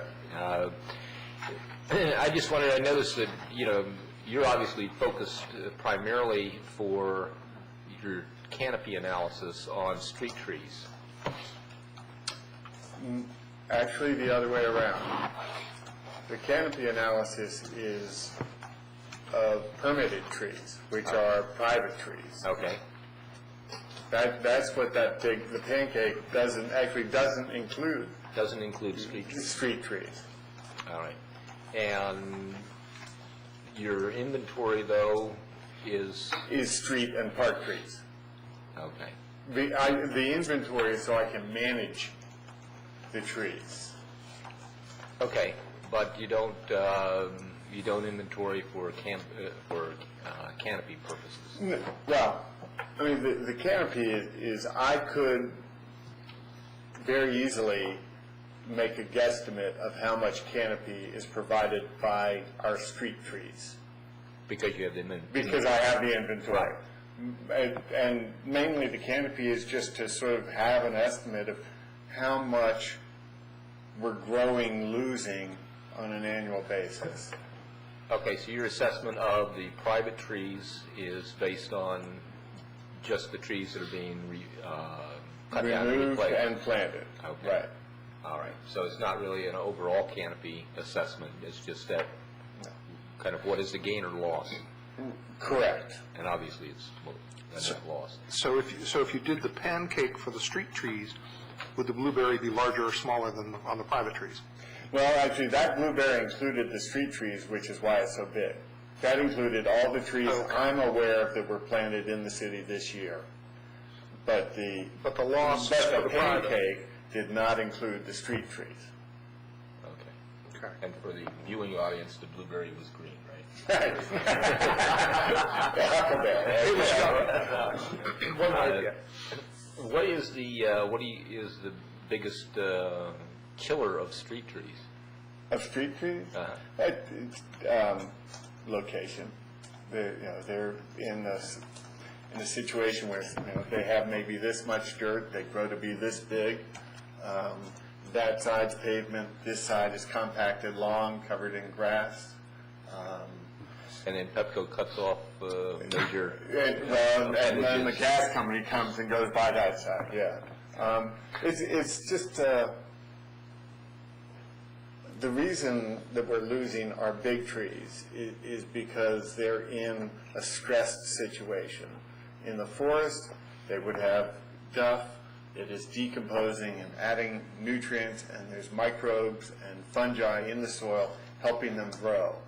In your lawn, the leaves are raked up, the grass intercepts the water, the kids play football and compact the soil so the air and the water can't make it in, and that's where the roots are trying to grow that are used to being in a rich A-horizon, organically active soil in the woods. Plus, it's nice. This conversation has come full circle tonight. So instead of having leaf blowers, we can let the leaves mulch the trees. A mulching lawnmower, and then don't even use it would be great. And I would suggest that we look at what Washington Grove is doing, because I understand they're encouraging residents to mow the leaves and just go home. And let the leaves mulch the trees that they have. Just one question. You mentioned in an email to me that we're starting to prune the trees on the street trees on Ritchie Avenue. On Ritchie, right. And is that going to include Oswego and Geneva also? I haven't looked. The contractor, Excel, was doing a bunch of work downtown. They also do work for the city of Washington, and they were working downtown last week, and we're planning on doing it this week. They started to work on Lower Ritchie Avenue. And so they just said, I have 2 days that if you have stuff for me to prune, I have 2 days when I can't be on my current job, and so that stretch needed pruning. Just two observations. One is, several of the street trees along Ritchie Avenue have been radically pruned by Pepco for the wrong purposes and in the wrong way. And I'm just, a rhetorical question, doesn't additional pruning of those trees, although it might be nice to not have the limb out here over the sidewalk, really put more stress on those trees? You know, the amount of pruning that was done was not a large percent of the canopy. But they're stress trees. And then my other request is that there's a large oak tree in front of 143, Ritchie, that the residents, the neighborhood residents felt strongly enough when we built sidewalks, that we built a sidewalk around that tree. And I would just ask that we, it's 143, it's right across from where you had or nearly across from where you had the waiver up there across from our house. It's just 3 doors down from our house. From your house, on your side of the street? Yes. Okay. And my fear is always that Pepco's going to come and cut cut that tree in half like they do the other trees, because there are big limbs over the power lines. I would ask that we try to stop that from happening. I'm not sure how many trees I have up on that section. The right-of-way up there is really quite narrow. I know the left hand headed towards Piney Branch, there is no right-of-way behind the curb. Well, I trust that I don't have to ask you to be careful in pruning it for your work, but if you could also try to safeguard it from Pepco, it would be appreciated. They'll let me know when they're coming down that street. Okay. Right. Councilmember Clay, did you have a question? I had a couple comments. I'm looking forward to you coming by with the snowplow this year, helping us out so that, we can make it down the hill and it's nice and smooth. Thank you. So my kid took home one of those little tiny trees. I can't remember if it was from the folk festival or the street festival. Okay. And, we tried to plant it and it died, and it was sad. It was like when I was in junior high and my biology teacher let me take home this little duck that she knew was going to die. It was awful. So, well, my kid wanted the tree to live, and it just wasn't in the cards. I bought 2 trees when the city was selling the trees, and they were whatever. Yeah, the sweet gum tree. I love that. It was like, I don't know, it was like $300 a tree, or one was $300 and one was $400. This year it'll be a lot You more. came out and you planted them, and by some miracle they're still alive. I've been watering and checking on them. I keep thinking they're going to die, but they're living. I would buy more of those if you had trees that I actually wanted. So I feel like, okay, I planted the 2 trees that were going to grow fast and suck up water. Now I want to plant a Japanese maple tree. Or something else that is an ornamental tree. The issue and why I don't have Japanese maples is their canopy is so small. Yeah, I want some under the rest of the trees. I want to have things growing at different rates, Right. and I also want you to come out and plant the street trees. I just don't want you to plant them where the sidewalk's going to go. Okay. The objective of the bulk buy is to replenish the canopy. And that's the purpose then of the large trees rather than small ones. If I offered red maples and dogwoods, that's all that I would sell. And I guess that's better than nothing. Right. But if I offer large canopy trees and I sell 2/3 as many of those as I would dogwoods, the end benefit is much greater. And you can always go buy a dogwood. I know, but it was so nice when you guys came out and planted it for me. I really appreciated that. It helped me pick the spot. It was great. Okay, I will say that I know people who intentionally kill their trees so that they don't, have to pay the $5,000 fine, which is, pathetic. And it's one of the reasons why I think we need to work together with people about, what it is they want from a tree. Because I'm totally willing to plant the sweet gum tree, even though you planted those ones that had those nasty little balls on it. I told you I was unhappy about that. But, I did it for the environment. It's there. It's going to grow in my yard. My children will just wear shoes when they're out in the yard. But I also want to plant these other trees. That sweet gum may be a fruitless variety. Well, I'll hope for that. Right.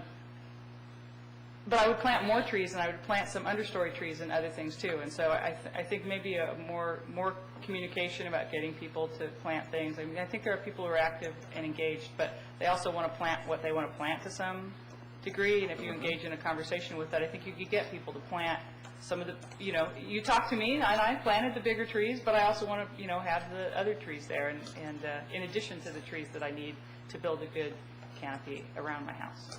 And all of those things help, so that's my 2 cents. And thank you. Thank you. Thanks, Ted. We're adjourned.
inside.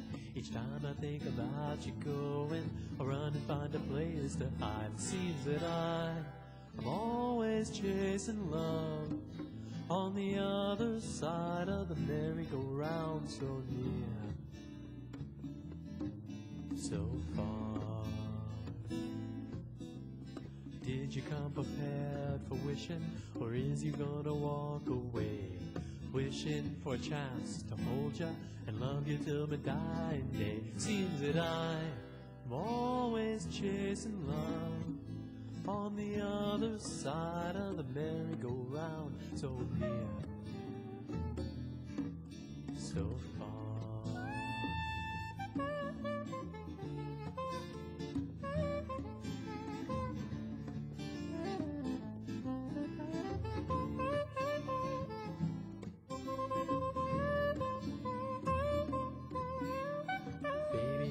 Trying to catch you and wrap you up inside my heart. Now at last we're together forever and we'll never part. Seems that I'm always chasing love on the other side of the merry-go-round, so near, so far.